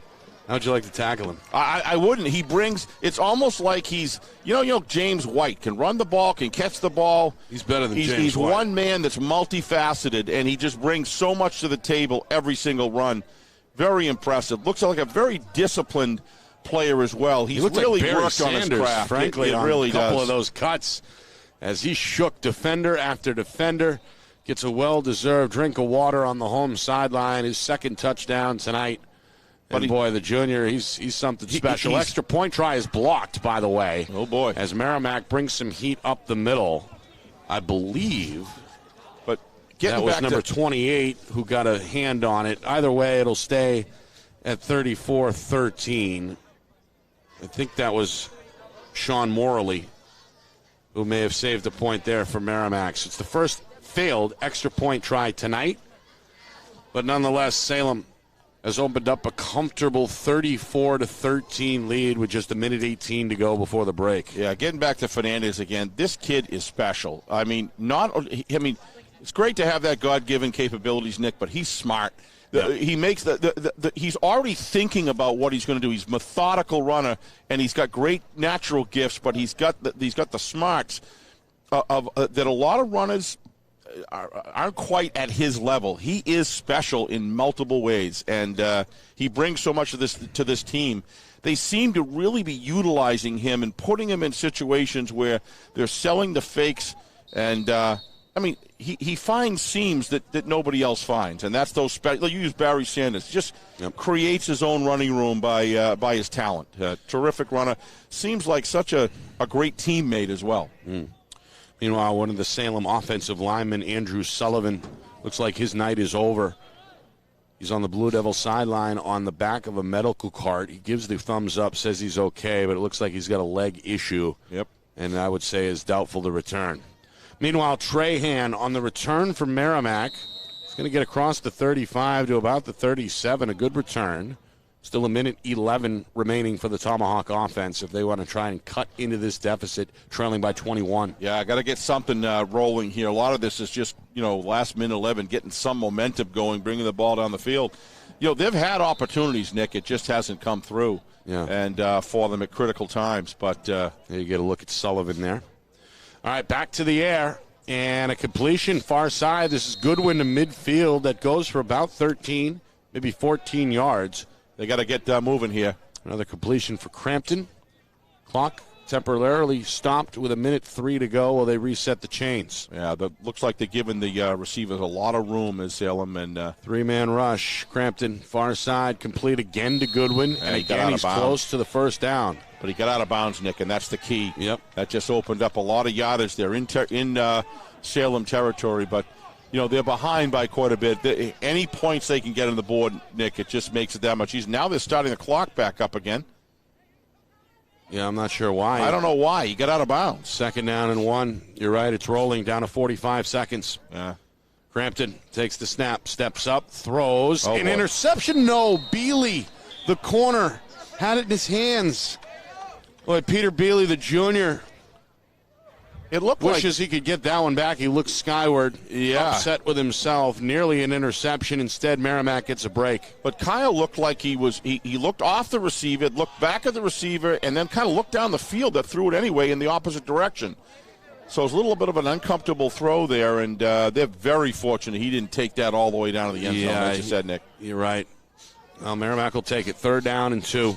39 seconds. Crampton, a quick throw. Far side, it's Goodwin again. his third catch of the drive. It's a first down. They'll stop the clock, move the chains, spot the ball at the 34-yard line, and now the officials say hold up. 28 seconds to go here in this second quarter. Coach Abraham looking for an explanation on the near sideline. Some of these... the officials are now, Steve, going to say put 32 seconds on the clock. So they're going to add about 5 seconds here. So that's the right thing to do because it's about... It was at least 5 that they needed to put back on, and looks like they're trying to do that right now. But, yeah, that ball goes out of bounds, Nick. That clock is stopped. And I think what happened was they saw the first markers get set, and the referee must have wound it by mistake. I don't know. 32 seconds now put on the board. Merrimack trying to get on the board and make this a 2-score game. Throw near side is incomplete.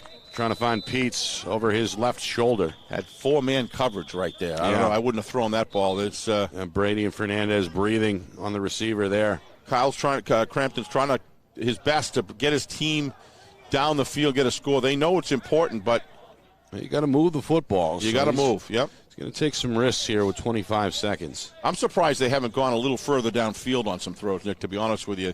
Seem to be playing with those sidelines a little bit, but they're close enough where this kid's got an arm. They could fire it deep. Well, on the outside, Salem's giving, 7 yards or so of cushion. And now on a second down, a rollout, a throw down the seam is tipped away. Yeah, excellent play by Allard, who came flying out to break up that pass intended for Peets. He couldn't have thrown that ball any better. He threw a bullet, and that's just a great defensive athleticism and a sense of where he is in the field. And that was a big defensive play because Merrimack really needed that one. That thing had touchdown written all over it. It did. 3rd and 10, 21 seconds now from the 34-yard line. Again, 2 receivers each side. Again, 3 down linemen for Salem. Crampton looked like he changed the play. Drops back now into the shotgun with Bunis to his right. Takes the snap. Looks right, throws left, high, but caught by Goodwin.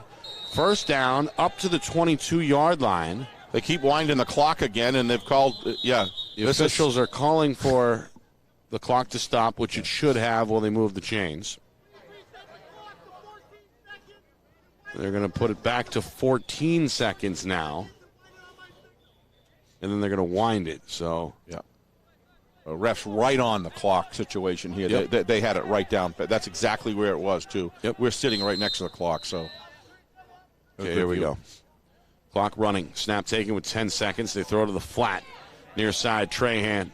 Out of bounds, only a yard or so down the field. Pushed out by Milos. Boy, that took a with lot 5 of time. seconds. 5 seconds remaining. That didn't seem like 9 seconds to me, Nick. Wow. That just took 9 seconds off the clock. It did, but they didn't take the snap till about 10.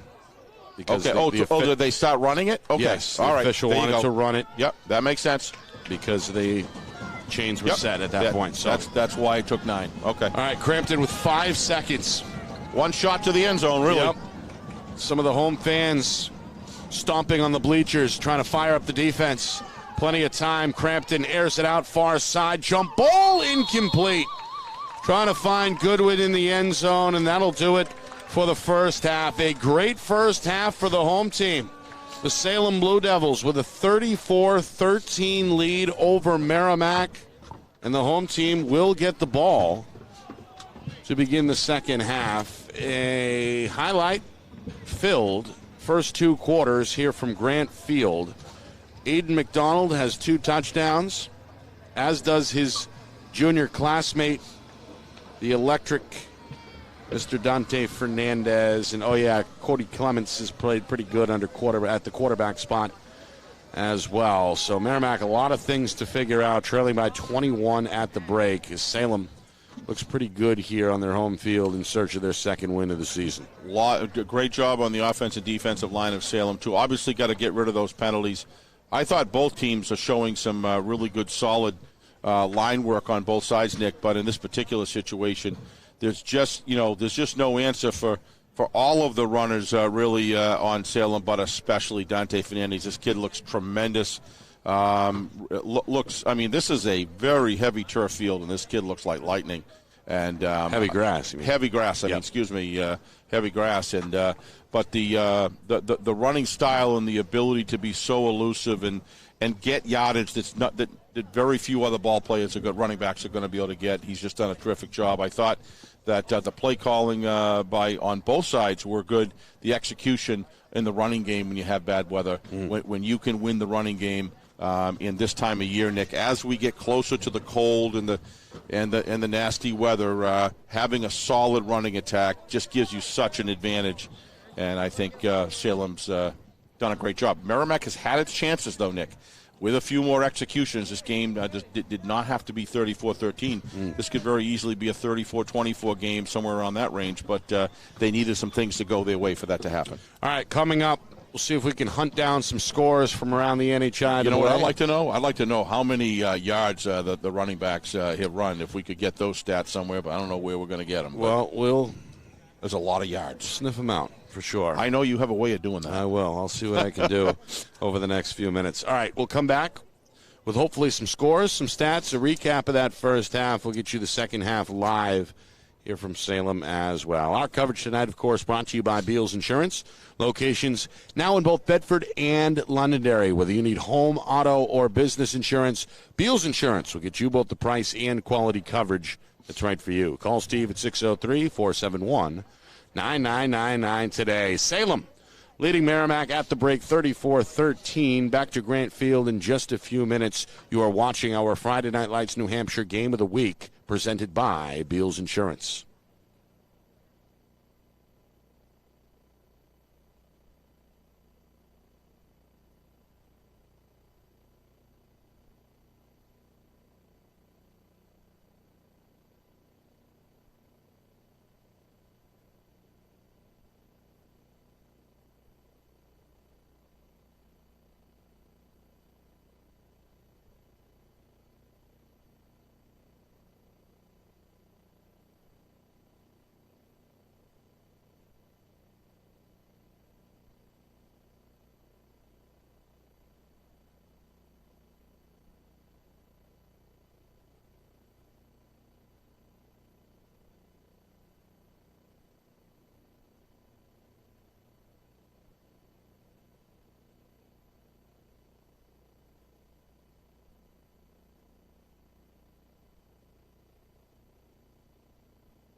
Start of the third quarter here in Salem. The Blue Devils out in front of the Tomahawks of Merrimack, 34-13. A lot of work to do for the visitors. The home team, in front of the home fans, looked very explosive in that first half. They got things going on their opening drive. Aiden McDonald scored from 65 yards out to put Salem in front 7-0. On their second drive, they found pay dirt again as Jake Ehlert scored from 15 yards out to put Salem in front 14-0. It took Merrimack, though, just over a minute later to come back and get on the board for the first time as Kyle Crampton hooked up with Jake Trahan, 26 yards out to make it 14-7 Salem. That took us into the second quarter where McDonald struck again, this time from 29 yards out. Extra point try was good. 21-7 was the Salem lead at that point. Merrimack again made it a one-score game when Jake Bunis scored from 27 yards out. The extra point try did fail. 21-13 was Salem's lead then. And then a big play. Clements to Allard, an 81-yard pass play. stretched Salem's lead to 28-13, and then the exciting Fernandez got into the end zone on a 78-yard touchdown run, really a highlight type of run, 34-13. That's where we stand now, Steve, with Salem set to get the football back to open the third quarter. Yeah, we were just talking off screen, Nick, or up, before the halftime here we started, and just kind of really boils down to the fact that when you've got a running game and it starts getting cold and, tackling starts getting painful, a little painful, and, there's just something about a running game that an attacking style running game that Salem's put together that just wears a team down. And I got to tell you, this Merrimack team is not a team that gives up. There are no slouches here, and these guys come after it. The problem is there's just too much firepower on the running side that's done by committee and led by Dante Fernandez. That's just too much for Merrimack to handle. I thought the play calling in with Salem being able to find areas of attack that are open, they've done it surgically, especially in the second quarter, Nick. It really started to turn into a downhill game for them. So, yeah. But to me, this Merrimack team is a good football team, and it's a good test. Salem is not 34-13 up on a weak team. It's just that they got too much to go. Yeah. All right, some other scores from around the NHIAA, a busy week number 4 in the Granite State. South, they are in action tonight. Weren't sure if the Purple Panthers were going to get it in. Wow. No, this was last week. I was going to say, that's hang on. That's a new development. That was last week's information. Let's start with Goffstown. The Grizzlies a 28-6 lead. Goffstown still unbeaten. Central still winless at 0-3. Again, Grizzlies a big lead there early on in the second half. As we get a return here up to the 20-yard line goes Salem. That's Ehlers, by the way, on the return. They'll mark him at the 19. All right, Bedford, a 14-0 lead. Bulldogs trying to make it 2 in a row after they brought down Londonderry last week. 3 in a row, rather, overall. Again, 14-0 over the Crimson Tide after one quarter. Winnicott on top of Memorial, 14-0 at the half. Yeah, that was a game we wanted to hear about, right? Crusaders trying to stay unbeaten. Winnicott looking to bounce back after a setback last week against Dover.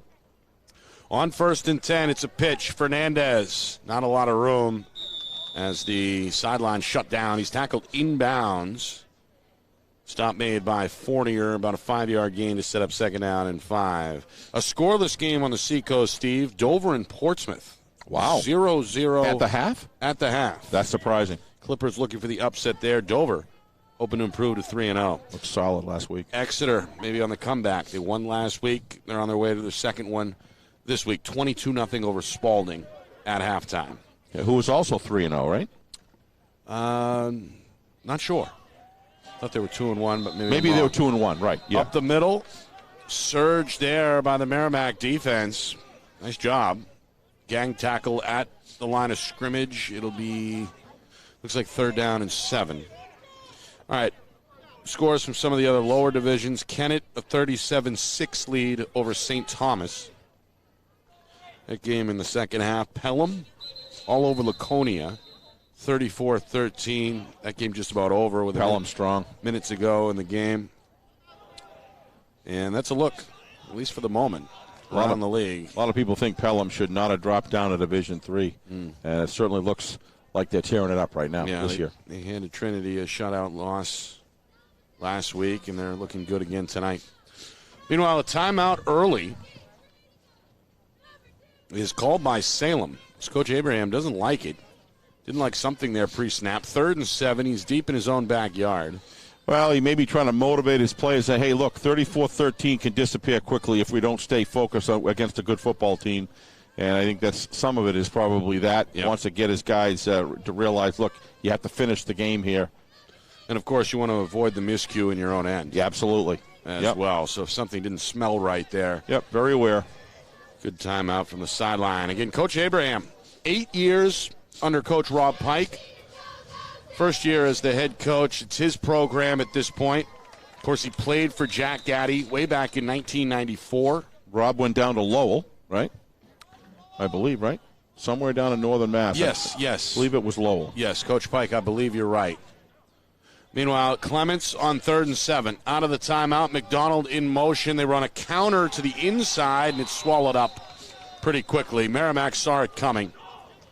Good job on the stop by one of the linebackers there for the Tomahawks. That'll bring up 4th down and 6. Yeah, Merrimack. After the 1-yard gain, they're going to credit Romello Hyde, who has played well, the sophomore, on the stop there, 4th and 6. Merrimack stays home, Nick. Those guys are playing discipline. Watch those defensive ends all game. They do a great job staying home. That just hasn't been there tonight. This one taken off the ground. A low snap, not a great kick. And diving onto the football is the return man, 40er. Merrimack's going to have gorgeous field position. Their own 45 to begin the drive. Yeah, like I say, this team does not quit. They don't go away. They need to change the scoreboard in a different direction, Nick. They've been losing ground here. Got to put together a touchdown and maybe a 2-pointer and early here, and then have plenty of time to be able to strategically, hopefully, get the ball back again. So let's see what they can do. All right, Crampton against the 3-man front is going to hand it off. Bunis breaks the tackle in the hole, goes across midfield, and is driven down at about the Salem 49-yard line. Wrestled down again by Jacob Brady, who has had himself quite a game already on the defensive side for Merrimack. Records yet another tackle with 2 minutes gone by in the second half. Yeah, Bunis just a little guy, but boy, he runs with strength. I'd like to see him on the leg machine. I'll bet you he can take the whole stack and pump it 10 times. He's a rugged guy. And he scored a touchdown for Merrimack in that first half. They throw in the flat. I believe that's Fournier. Makes the catch at the line of scrimmage and won't get anything. Yeah, that play was red before it even started. Swarming to the ball, a number of blue jerseys, including Ehlers, who gets credit for the tackle. It'll be 3rd down and 6 for Merrimack. Wish they could get a picture of that little 4-wheel buggy going down there. Hope he's okay, by the way. But I'd like Sullivan, I'd like to have one of those. Yeah, it's a 6-wheeler. That was Sullivan, who we saw get taken away just prior to halftime.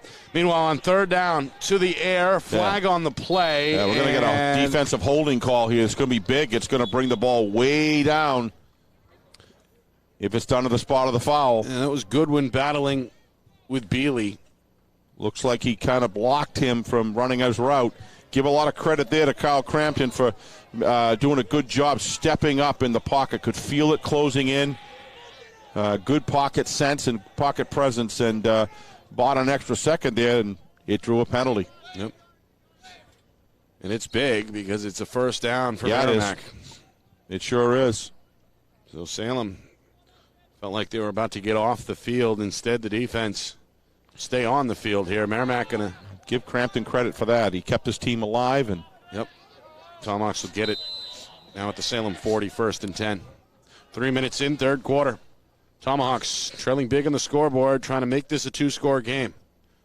They'll go inside on a counter run. Bunis nowhere to go as he was swallowed up quickly. Counters don't seem to be working for either team tonight, Nick. Right. It's not happening. That was Poulin, Steve. We said his name a lot in that Londonderry game a couple of weeks ago. The big D end. Yeah. Stayed home and got the counter. Never liked counters from the shotgun anyway, Nick. It's always, to me, been a lot has to go right. A lot has to go right. Yeah. A whole ton can go wrong. Yep. 2nd and 11. Crampton from the gun. Eyes downfield. Throws near side. Incomplete.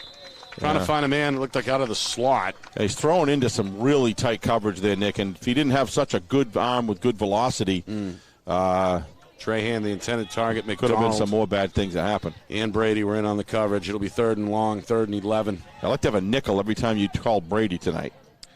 You'd be a rich man. I would be. This kid's all over the place. He has not missed a snap. Offense, defense, special teams, the middle linebacker. Ready for the 3rd and long. It's a throw near side. Trahan, the catch. Steps out of bounds shy of the 20-yard line, a 1st down. It's an 18-yard gain. Really like this young man's pocket presence, Nick. He knew he was going to. It was close. He knew he was going to take a hit on the throw, and he saw the pattern release and get some single coverage there with some space, and he fired a long, deep out pattern. Up tempo as well. They waste little time. They snap the ball. They go up the middle, and Trahan struggles to get back to the line of scrimmage. Pulling again in the hole for Salem. Yeah, been pretty much a giveaway play tonight, Nick. That inside run, handoff and run, because it's never really gone anywhere. But they use it just to kind of keep the linebackers honest and keep them inside and hopefully spread something out in the next play. Exactly. All right. 3 down lineman. Snap taken. Quick throw. Batted down. Poulin got his right hand on it. Incomplete. Salem just making plays tonight, Nick. The bottom line is, look at number 9. I forgot his name over there. Huge play over there and a good pass. There's been some big plays with some strong effort by Salem. Yep. And it's made a difference in the game collectively. Yep. 1 turnover each way in that first half. 2 down territory, of course. 3rd down, 11. Just over 4 minutes gone, third quarter. Merrimack trying to get into the red zone here. Crampton looks left, now will throw towards the end zone, incomplete. Trying to hook up with Goodwin. Double coverage, though, both Bealey and Allard in the area. Some incidental contact, but it was a great job because he was looking back at the ball and batted the ball down.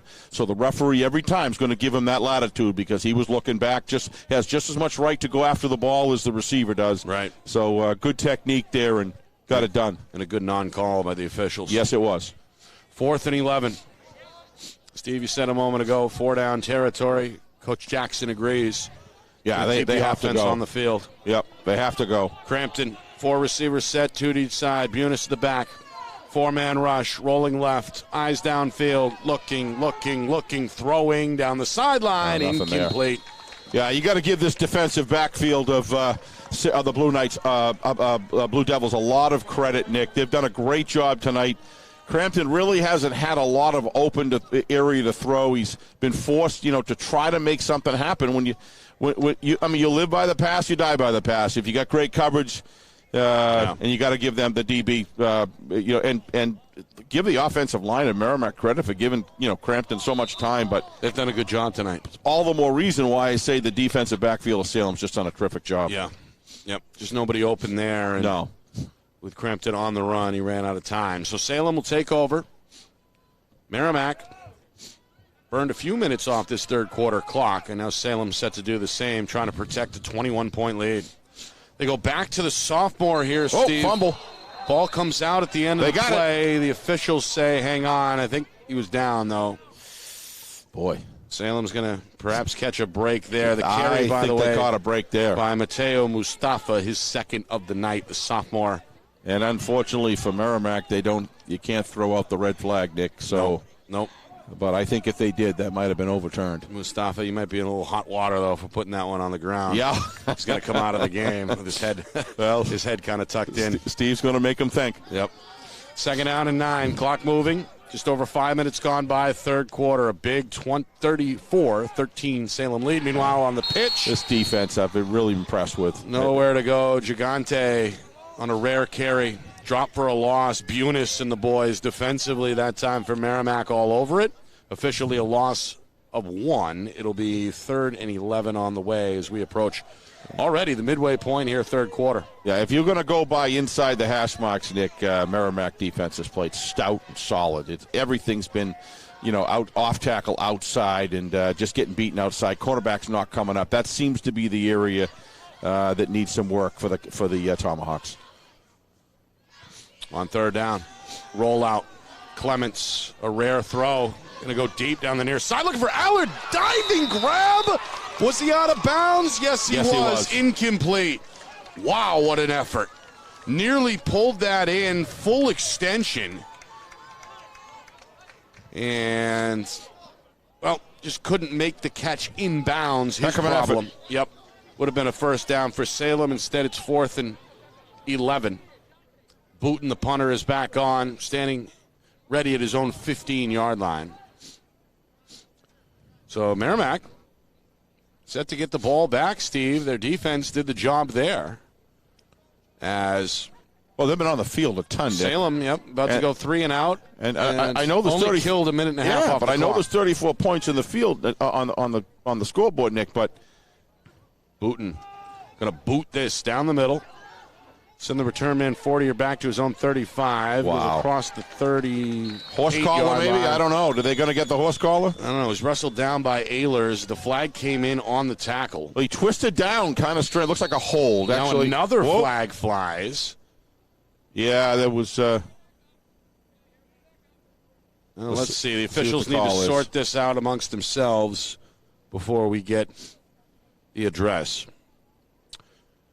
By the way, we'll take this opportunity as we hit the midway point here, third quarter, to remind you that our broadcast tonight is brought to you by Beals Insurance. Both agencies now in locations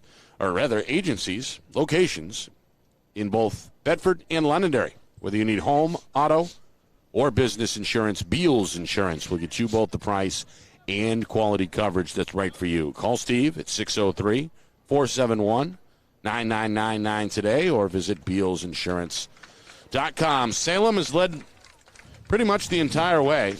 Something with Londonderry there. I don't know. On Merrimack, you mean? It's going to be a block in the back here against the Tomahawks. Didn't see it, but oh, boy. And then unsportsmanlike conduct against Merrimack after the play. Yeah. That is accepted. I don't think he liked the way he was thrown down, Nick. I thought they were going to call a horse collar, but so far away I couldn't really see. But he was twisted around. It looks to me he must have had on his jersey, and it looked like there might have been a few words after he got up. I'm not sure, but yeah, it's been a hard-fought contest. A lot of yellow cloth tonight. Yeah, a lot of penalties in the first half, really affecting both teams. It is. And not the first time we've seen a personal foul or unsportsmanlike call today either. We've saw that back in the first half as well. All right, just inside of 6 minutes to go, third quarter, Merrimack trying to get busy. They trail it by 21, 34-13. Crampton surveys the offensive line and is now ready for the snap, which he takes just below the chin.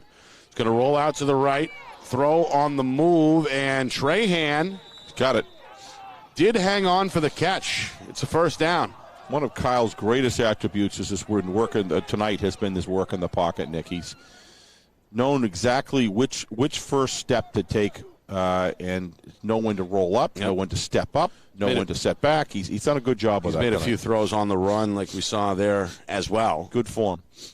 Good for a 12-yard gain up to the 30. I don't know if Kyle went to the night quarterback camp, Nick, but I think he did because the amount of quarterbacks that are buying into that program. Well, let me say something in a second on that as they go to Bunis here.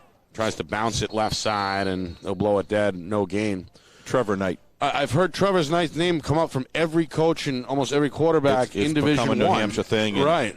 And we saw him here tonight. Yep. He crawled out of the press box at halftime and snuck away, but I recognized good old number 18, again, the former UNH and Nashua South standout who's become kind of a quarterback whisperer in the state of New Hampshire. I'd love to delve in with him himself if we can get him on FL That'd be great. One of these weeks. I don't think it's any secret anymore. Almost every quarterback in the southern part of the state has worked with him at some point, right? And you hear the coaches. The coaches are advocating as well. So that's just great to see. A young man has a great college and high school career and comes back and giving back. All right, on 3rd down and 8, Merrimack needs this one, and they won't get it. In fact, it's intercepted by Bealey. Off the tip. No, not Bealey, it's Allard, who's having quite a night. He had the long touchdown catch in the first half, and here off the tip is able to take this one away from Crampton and give it back to his offense, 1st and 10. Just too many blue jerseys around the ball. The receiver, Nick, has been going on all night. Kyle's kind of left with no choice. He's you're not going to win the game standing there and running 5 yards. In normal circumstances, you expect him to run, but in this situation, but down 3 scores, you got to take some risks. You got to take some risks, and that's what he's doing. The situation. It really does. Salem turns him over for the 2nd time tonight. They go on a dive. I think that was Brady. I think it was. No, it was Fernandez. On a counter. Don't usually see him up the middle very often. Right. Usually use him as a stretch man. That's why I thought it was the outside. I think it was a counter there from the far wing. Fernandez had to roll forward to pick up a couple of yards. When we saw Fernandez running against Londonderry, don't get me wrong, he made some yardage there too, especially in the second half. But he really seems to have been able to just the blocking, everything just seems to be working better for him tonight. And he's in there at tailback now. They go to the fullback, Gigante. Yep. He's going to rumble forward into Merrimack territory at about the 45-yard line. That'll set up a 3rd down and 5. As we approach the 3-minute mark here, 3rd quarter. Score still unchanged from halftime with Salem in front. Coach Abraham's been, was using a lot of counters in that game. Just didn't work for him against Londonderry. Started in the first half. He's really laid off it later in the second half, and just not working for him. But attacking that middle with his fullback, then stretching, has been working well for him. Who's this? Gigante. Yep. Same play. Up the middle, the fullback, and has enough for a first down. And did a great job selling that second fake, which forces the safety. So if he does break through the linebacker, go to the safeties, it freezes them. And as we've seen, it takes just a split second. That's all it is. To make the difference. Yep. So doing a good job here tonight. Starting to go deep into the run playbook here. Yep. Winding that clock, too. It's been a quick moving third quarter. Fernandez denied this time.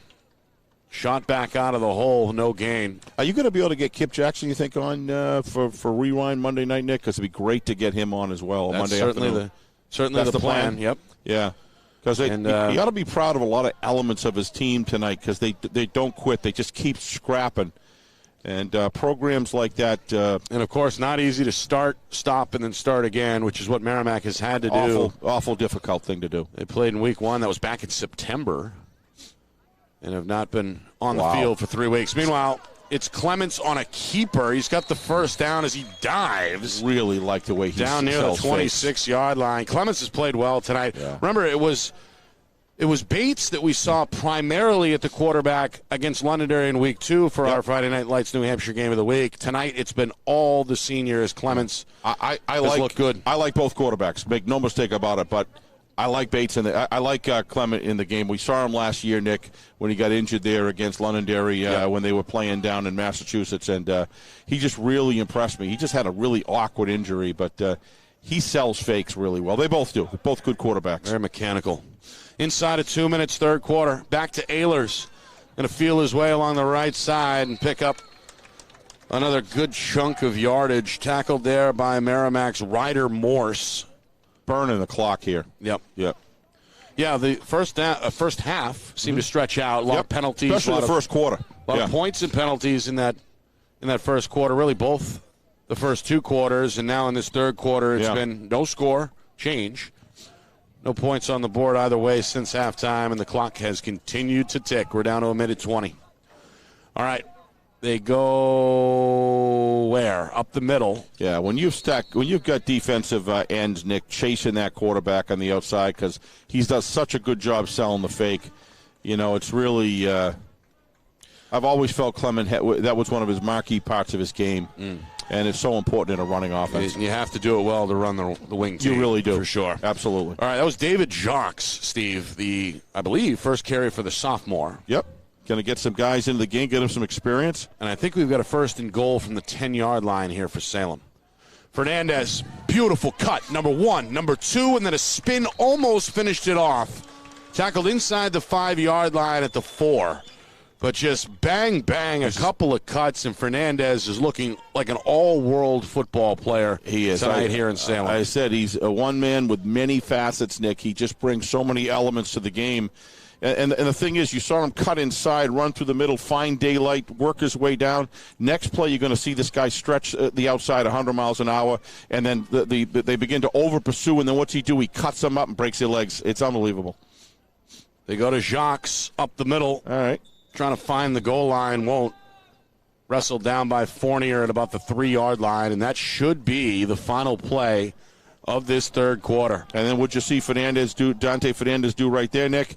He sells a fake because he faked the ball to him, and he gave everything he had to make it look like he was stretching the ball. He just does everything well. He takes the game very seriously, and he knows his responsibilities. Yeah. Very unselfish player as well. That'll do it for the third quarter. No score in that frame, which is okay with Salem. The home team hangs on to their halftime lead of 34-13. And by the way, they're going to get themselves a first and goal from the 1-yard line. So apparently it was not first and goal from the 10 a moment ago. It was first and 10 from the 11. They're now down inside the 1-yard line, so they'll get a fresh series of downs here as they switch ends. If they're able to get in here, that's going to run the clock. So it's going to be a 35-point deficit. Oh, 35-point. That's right. To get a running that's clock. Right, now it's still only 21, but right. That You're could right. change. You're right. in short order. Yep. Do the math, Steve. Salem, they look good tonight. They scored touchdowns on their first 2 drives to really set the tone, led 14-0 in the first quarter. Salem would extend Merrimack would get back into the game, and on the board for the first time in the final 3 minutes of that first quarter to make it 14-7 after 1. Salem stretched their lead back to 2 touchdowns on the second touchdown of the night for Aiden McDonald. That was early in the second quarter.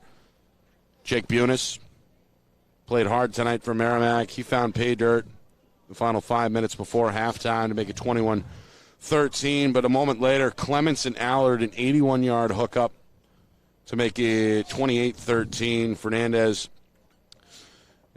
just adding a highlight to his already long reel, 78-yard touchdown run in the final minute 18 before half.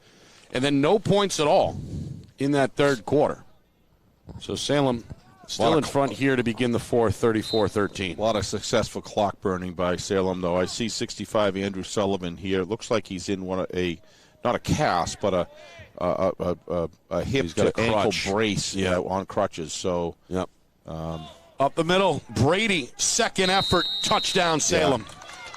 Well, he kept the legs pumping and twisted his way across the goal line, and Brady, who has not scored or had not scored until just now, gets a well-deserved touchdown. He's been everywhere on defense. He's had a handful of carries. He's kicked 4 successful extra points tonight, and he'll try to go 5 for 6 here after scoring from a yard away. It's 40-13.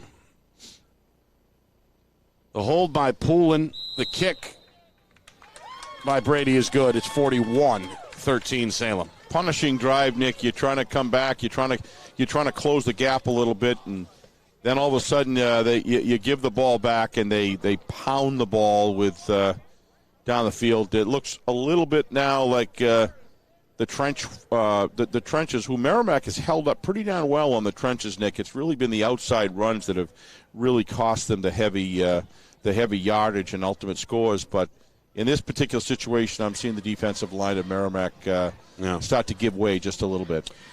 Well, this has been a series between these two schools that started back in 1989 and by and large has gone Salem's way. They've won 11 of the 16 previous meetings, including the last time they met back in 2017. Merrimack had visions of knocking off Salem for the first time since 2016. Yep. But Salem all time, better than 60% win percentage on Grant Field, and during night games, kickoffs after 7, they're at nearly 67% all-time in program history. Tough place to play, especially under the lights here at Grant Field. On the return, Fournier with a seam. Going to go up the middle, looking for midfield. He'll be stopped at about the 47-yard line. Well, that's the best Fournier's run on the kick return yet. Yeah. But seeing him doing a lot of stutter stepping and stuff and just kind of not really accelerating. That particular time, he set himself under the ball and got an excellent running start and put his team in good field position. But, boy, they got a long way to go to get back into this game with 11:44 left. Well, not Fournier, number 8, but number 5, Caden Dudash. Oh, was Dudash? Okay. The other return man. I'm really sorry. The glare. I'm having a lot of trouble you follow my lead. I'm the one who said the wrong name to begin with. I have a lot of faith in you, Nick. 1st and 10 from the 45. It has not been a problem of starting field position tonight for the Tomahawks, because they've gotten some gorgeous opening real estate, including the second drive to begin at their own 45 in the second half. On a quarterback keeper. Really surprised this didn't go on more, Nick, to be honest with you. It's Crampton for 11 in the first down. Just kind of, I think it's been there all night because the DBs have been just flooding the receiver zone and retreating and playing away from the line. Playing away from it. Linebackers have gone back into it, so it's been an opportunity all game. And 1st and 10 to the flat. Oh, boy, that was a backward pass. Good catch, though, by Trahan. He's going to turn it into positive yardage. Stiff arm.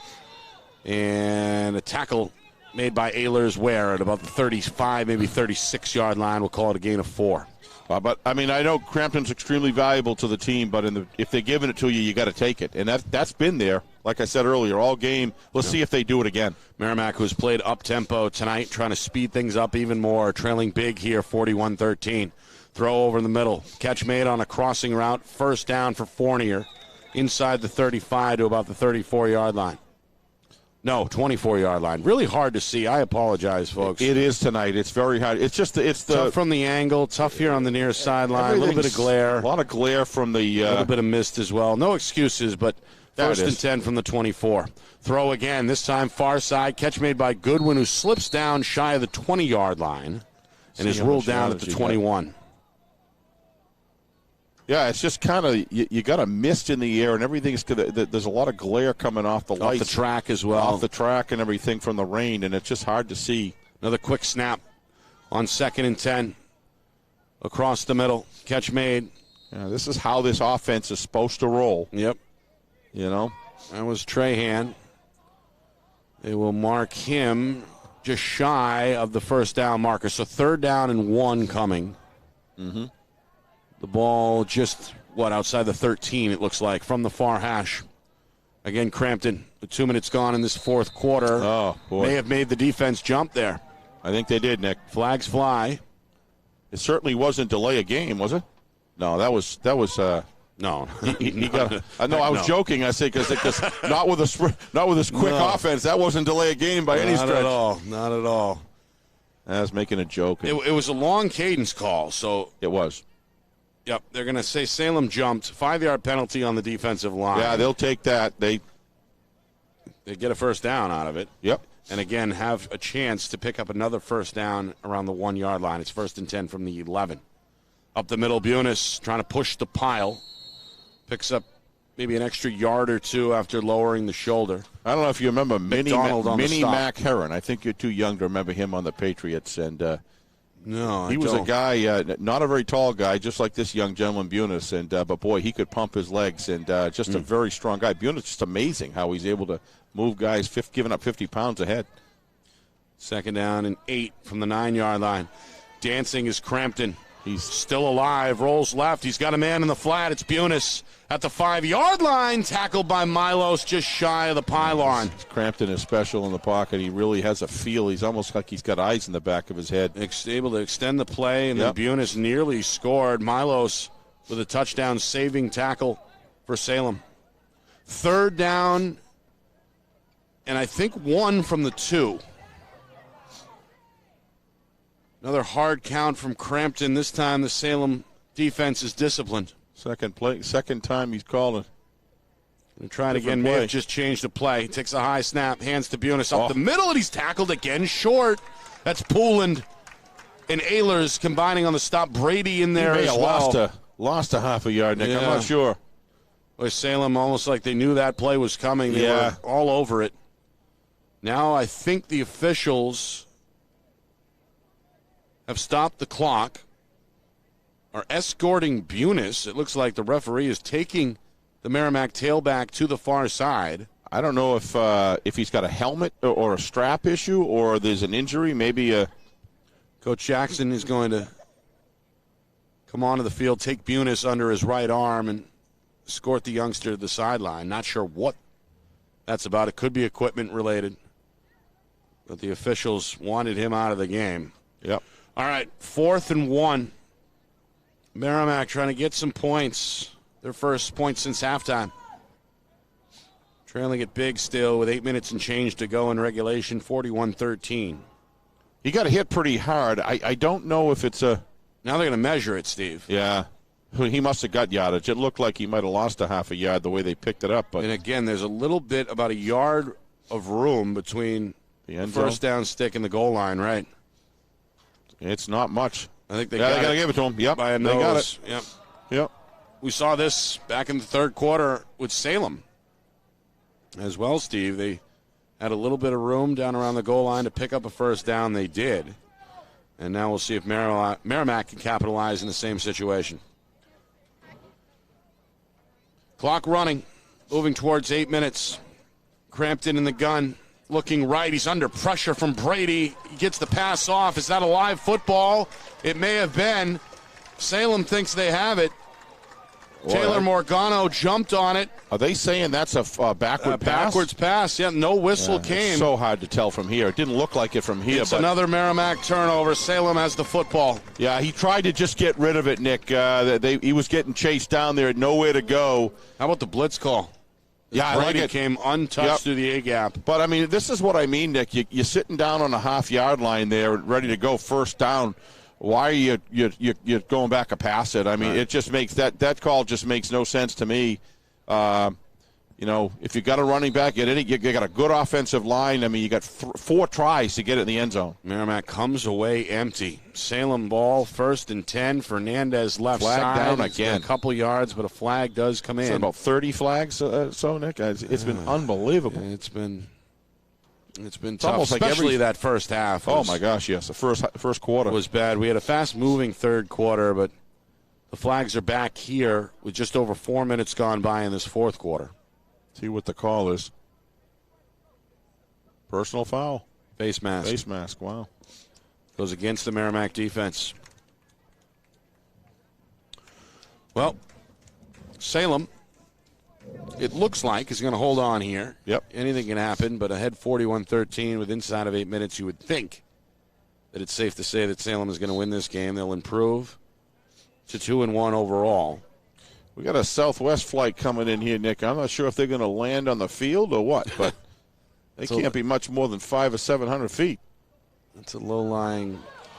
Wow, here we go Meanwhile, again. here's Ehlers, foot race. Going to slow down inside the Merrimack 40 and be wrestled down inbounds. Shy of the 35-yard line. Tackle made by Goodwin. Another long it's that run. Power off tackle, Nick, that's just very well executed. They're able to seal that defensive end, and for whatever reason, the cornerbacks are retreating and they're not coming back up. And it's just been utilized throughout the game, Nick, very effectively for big chunks of yardage and huge field position changes in one play. And it's just been very difficult when that happened on Merrimack. By the way, Mustafa is the new quarterback in for Salem. He hands off right side, breaking a tackle, and then staying on his feet before he's finally wrestled down inside the 15-yard line. Goes another Salem ball carrier. There's been a few different guys touching the football tonight.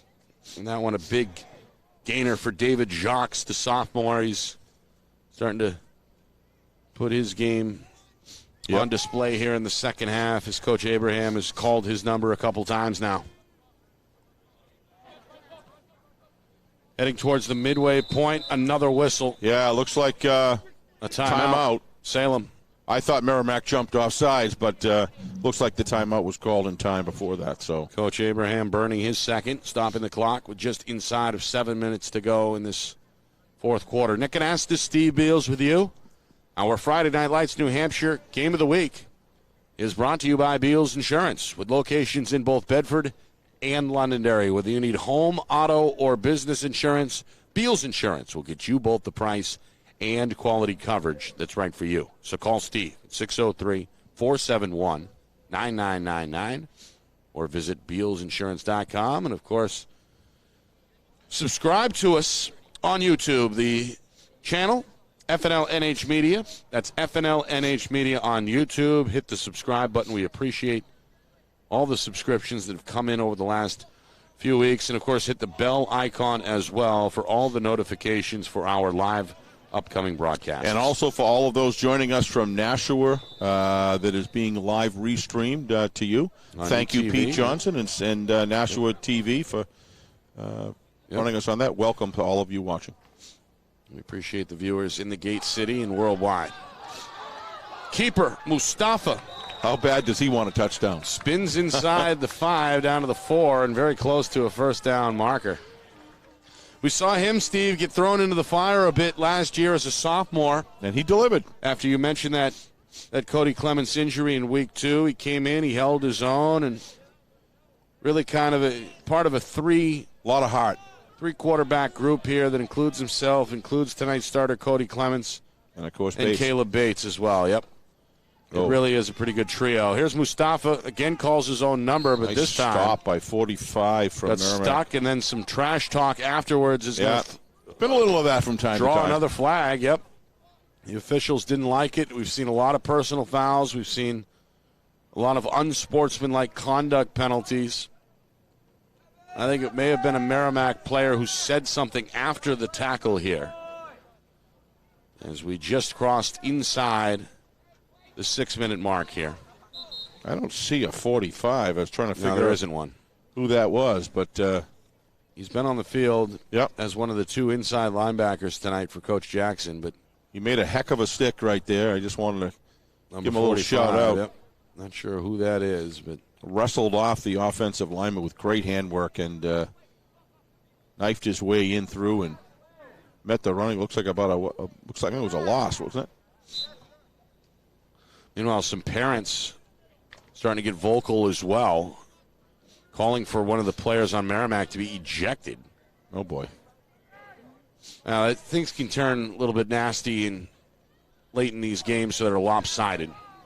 And it has been a Merrimack uphill battle tonight as Salem jumped out and established a 2-score lead early. They led by 21 at halftime, and they're knocking on the door again, already up 41-13. We mentioned the running clock rule, which comes into play if a team trails by 35 or more in the second half. I think if they score here and get an extra point, they'll be what? That'd be 35. 35, right on the button. Yep. Coming up on 5 minutes anyway. Yep. Remaining in regulation. All right. Couple of backs behind Mustafa against the 4-man front. They give to the fullback, and that's not going to happen. Merrimack meeting him well at the line. Nowhere to go at all for Jacques. Jacques is stopped at the line of scrimmage at the 5-yard line. 3rd and goal coming. Well, reminder, join us in studio Monday afternoon, every Monday, for FNL Rewind, presented by Beals Insurance. We'll be live at 5 Eastern. We'll recap all the action across the Granite State this weekend and likely speak with both Coach Jackson and Coach Abraham at some point during the broadcast as well. That's FNL Rewind every Monday at 5, only on FNL NH Media. Meanwhile, Mustafa trying to find some room to the near side. It's taken down about 4 yards in the backfield. Merrimack will have none of it. 4th down and 6 coming as we approach the 4-minute mark. If they decide to kick, this would be about a 25-yarder. We have not seen either team attempt a field goal tonight, and I don't think we'll see it here as Mustafa comes from the sideline back into the huddle to call the play. I think Coach Abraham, if they don't get it, is perfectly willing to put Merrimack deep in the zone and force them to burn some more time off the clock, 3:41 and counting. No starters on the field either for Salem at this point. 4th and 6. And nowhere to go. It's Mateo Mustafa. Takes the handoff from his brother Noah and goes nowhere. So, Merrimack gets a victory. Defense gets a stop. Offense back on the field. Still a big, big miracle. And the only matchup they really had was the first week with against Bishop Girton. John Trisciani Jr. and his crew. And Merrimack, you mean, yeah? Merrimack, I'm sorry. And Merrimack, I believe, won, 21-14 or something like that. So that was a relatively close game. Might as well be ancient history, though, by now. It was way back in week 1. So Merrimack had 3 weeks worth of rust to try and shake off. Looks like Merrimack's brought some. And, of course, both these two teams, Steve, only had a couple days to scout and prepare for the opponent because back on Monday they each thought that they would be playing a different team. But I think Coach O'Reilly was very eloquent the other day when he said that, look, in August we didn't even think there was going to be a season. Right. So anything we get from here is good. Then all of a sudden we come out, we find out that I believe that there's an interception. Picked off, and Salem's Jonas Dorsett is in the end zone for a touchdown. There's a good football name. 4th turnover tonight by Merrimack, as this one is brought back 25 or so yards to the house. Dorsett, the junior. Yep. So this kick will make it 35. Burn it out. inside of 3 minutes, now 47-13. See, I can do mathematics, Nick, believe it or not. I just got to know what the rules are ahead of time. But, yeah, I think I'm going to let my son drive home, and I'm going to go down and grab that little six-wheeler there, Nick. That thing does look. I'm telling you, man, every man should have one of those. Have to buy some acreage to drive it around, I guess. Right. That would be the key. It would. Low snap, but a good hold and a good kick. Brady's been excellent tonight. He sure has. He's 6 for 7, and the one he missed was blocked. Yep. 48-13, 2:54 to go, and now we should momentarily see that running clock rule come into effect. The Blue Devil cheerleaders been going at it all game, Nick. Still here cheering on their team. No band tonight, though. Nope, no band, but good to see the dance team and the cheerleaders here. Yep. A few students, I would guess, at least they look like student-age people. They do. But mostly just parents and relatives tonight as we continue to kind of ease back into bringing the fans on site here across the state of New Hampshire.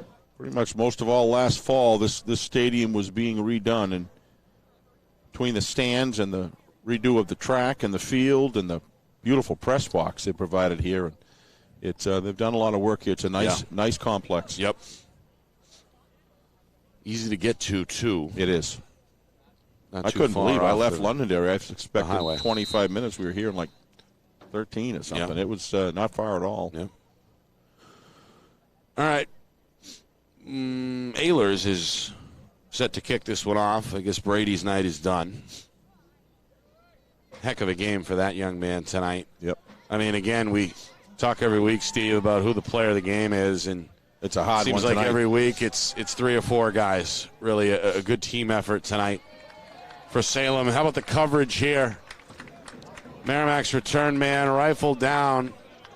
That's Dudash at about the 10-yard line. Little pushing and shoving after the play as well. It's been a little chippy tonight. Yeah. We were talking earlier. Originally, this game was set up for Salem to head to Pinkerton.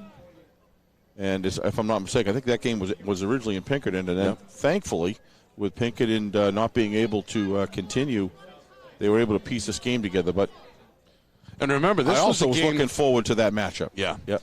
And this Merrimack-Salem matchup was originally supposed to happen in week 3. Exactly. As well. Yep. So it ended up being played in the end. Which is good. Stretch run. Trahan.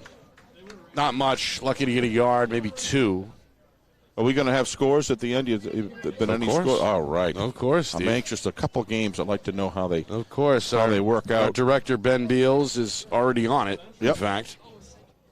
So we'll get those scores to you in about 2 minutes.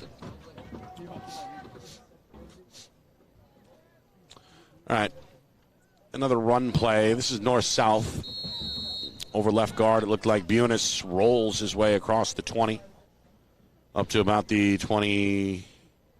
See where they mark him, 21, it looks like. We still got Kyle in the game. Yep. Surprised. Frampton, he's a gamer. Yes, he is. Final minute 30. Back to the ground, back to Bunis. Another stretch run. Ridden outside by Dorsett. And Luke Mazika, sophomore middle linebacker, getting some snaps in for Salem here in the closing minutes as well. 48-13, Salem, a statement win tonight. Yeah, sure is.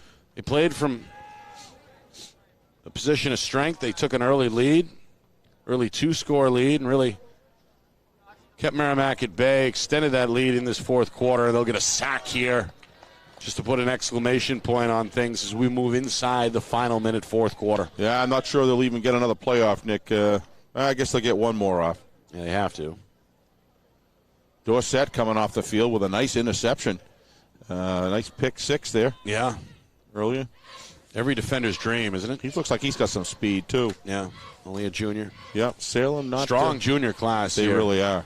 Going to be good next year, too. Yeah. Coach Abraham talked about that with us a couple of weeks ago, and we'll try and check back with him Monday on FNL Rewind.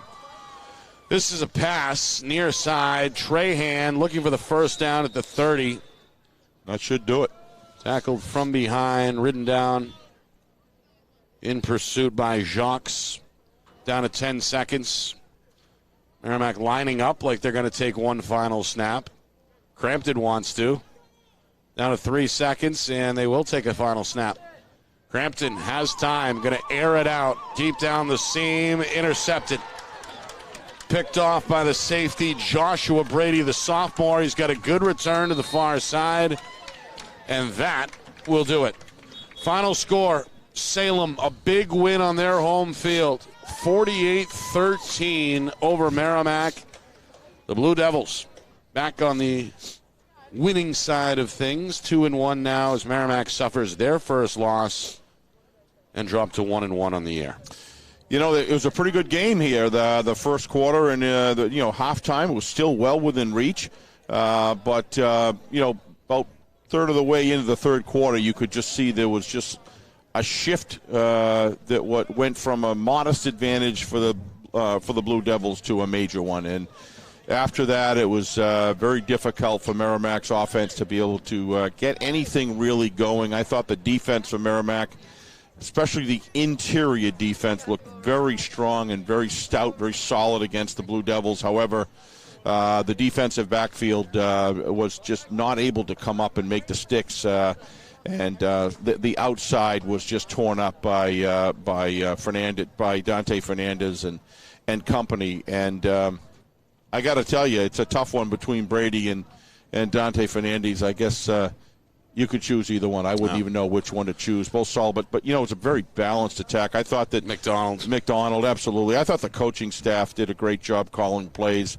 That were the right plays at the right time to kind of demoralize the weaker part of the Merrimack defense. And then, of course, the Blue Devil defense forced five turnovers as well. Yep.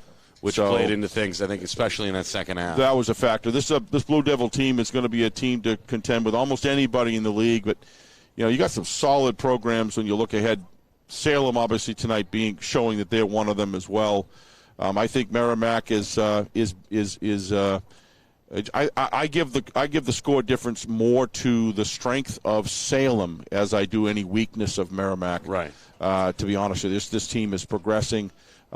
Pinkerton solid, Dover's solid, Bedford's solid, Londonderry's solid. Obviously, North is solid. It's going to be an interesting fight. I certainly hope that Pinkerton can find a way of getting back in, because it's going to make a nice consortium of teams to really go at it in this upcoming tournament. Yeah. And didn't mention Dover either. I said Dover. Oh, you did? Oh, yeah. I'm sorry. I wouldn't forget Dover. I'm into them. I remember, Dover had their hands full at halftime tonight. Yeah. With Portsmouth. So let's go away with scores. That's what I'm dying to say. Let's jump right into those scores. Sure. And we'll start with Dover. Remember, scoreless at halftime with Portsmouth. Yep.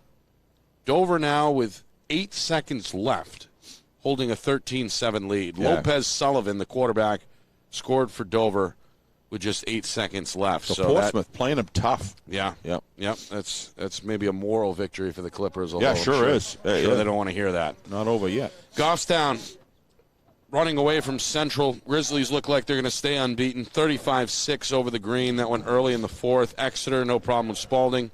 With 4 minutes to go in the fourth, Blue Hawks in front 29-6. Yeah, Londonderry, they lost last week for the first time in 2 years. They're not going to lose again. No. At least not tonight. 33-0 over Wyndham. That game through 3 quarters. Winnicott Memorial. Crusaders hoping to stay unbeaten, but they can't score points tonight against the Warriors as Winnicott wins it 14-0, the final. And that was a Winnicott against who? Memorial.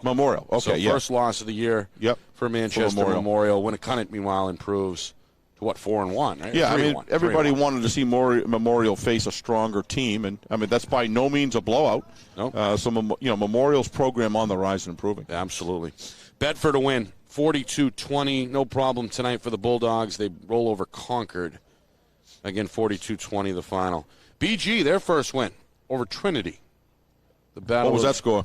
The Beals twins, 28-7 in the Beals Bowl there. Final score, congratulations to the Cardinals. I love those cross division. I got two more for you, Steve, as well in the lower divisions. Pelham, we talked briefly about them. Solid this year. Another win for the Pythons, 34-13 with a minute to go over Laconia. That game in the fourth. Kennett win over St. Thomas in a blowout, 37. I saw Kennett up in it seemed a long time ago now, but saw them up against Interlakes, which Paul Levine just took over and doing a great job with a great staff up there, working hard to improve that program, bringing that program back again. If he does, he'll be doing that for the second time. But a lot of credit there. But Kennett looked very, very aggressive, very strong, very solid, very tight. Intellect gave them everything they could, but Kennett looked good. Yeah, it's a good program. What's going on with Milford, Sauhegan, or any of those? No scores on those available? Not that we can find right now. Yep. So that'll just about do it here from Grant Field. Steve, your final thoughts on what was, again, an impressive Salem 48-13 win. I think Salem, as we work towards the bad weather in New Hampshire coming, I think that single wing and their physicality and their great running game is going to make them a very difficult team. I think anybody in the first round is not going to want Salem because of that, and I think it's anybody's ball game. I'd be really interested to see how they match up. Be interested to see who they play first, see how those matchups work out. A lot of this is the pandemic. I mean, where is it going to hit next? Right. A lot of that, hopefully these teams can stay clean, remain healthy. I've really been impressed with the protocols and the extra carefulness that they've taken. Hopefully some of these teams that have been out now can come back into the fold and set up a nice tournament for the end of the year. But I think Salem's strong. Kip Jackson, I think, is probably a year away. These guys, fought hard. They don't give up. The spirit of the head coach is played with these guys on the field. They have that attitude. Right. Salem's just too much for them tonight. Too many powerful weapons, and definitely a speed gap. There was a speed gap there. Just the speed of Salem, is just too much for the Tomahawks tonight.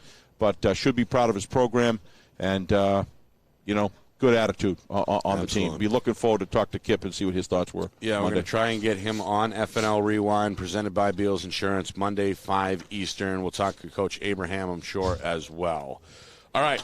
Want to thank Matt Beals for coming in off the bench and lending a hand tonight behind the camera. We appreciate him. Of course, Derek Johnson back in the fold. Great job, both you guys. As well, our two videographers tonight. Of course, the director's chair was filled by Ben Beals, doing a superb job as always. Our broadcast tonight brought to you by Beals Insurance, locations in Bedford and Londonderry. Whether you need home, auto, or business insurance, Beals Insurance will get you both the price and quality coverage that's right for you. Call Steve, 603-471-9999, or visit BealsInsurance.com. Yeah, just real quick, thank you, Nashua TV. Absolutely. Yep, for streaming us tonight, Pete. Salem TV as well, Bob and his crew. Yep. Laying out the carpet. Scott and the boys as well, doing a great job. We appreciate everybody. All the hospitality here at Salem was just great.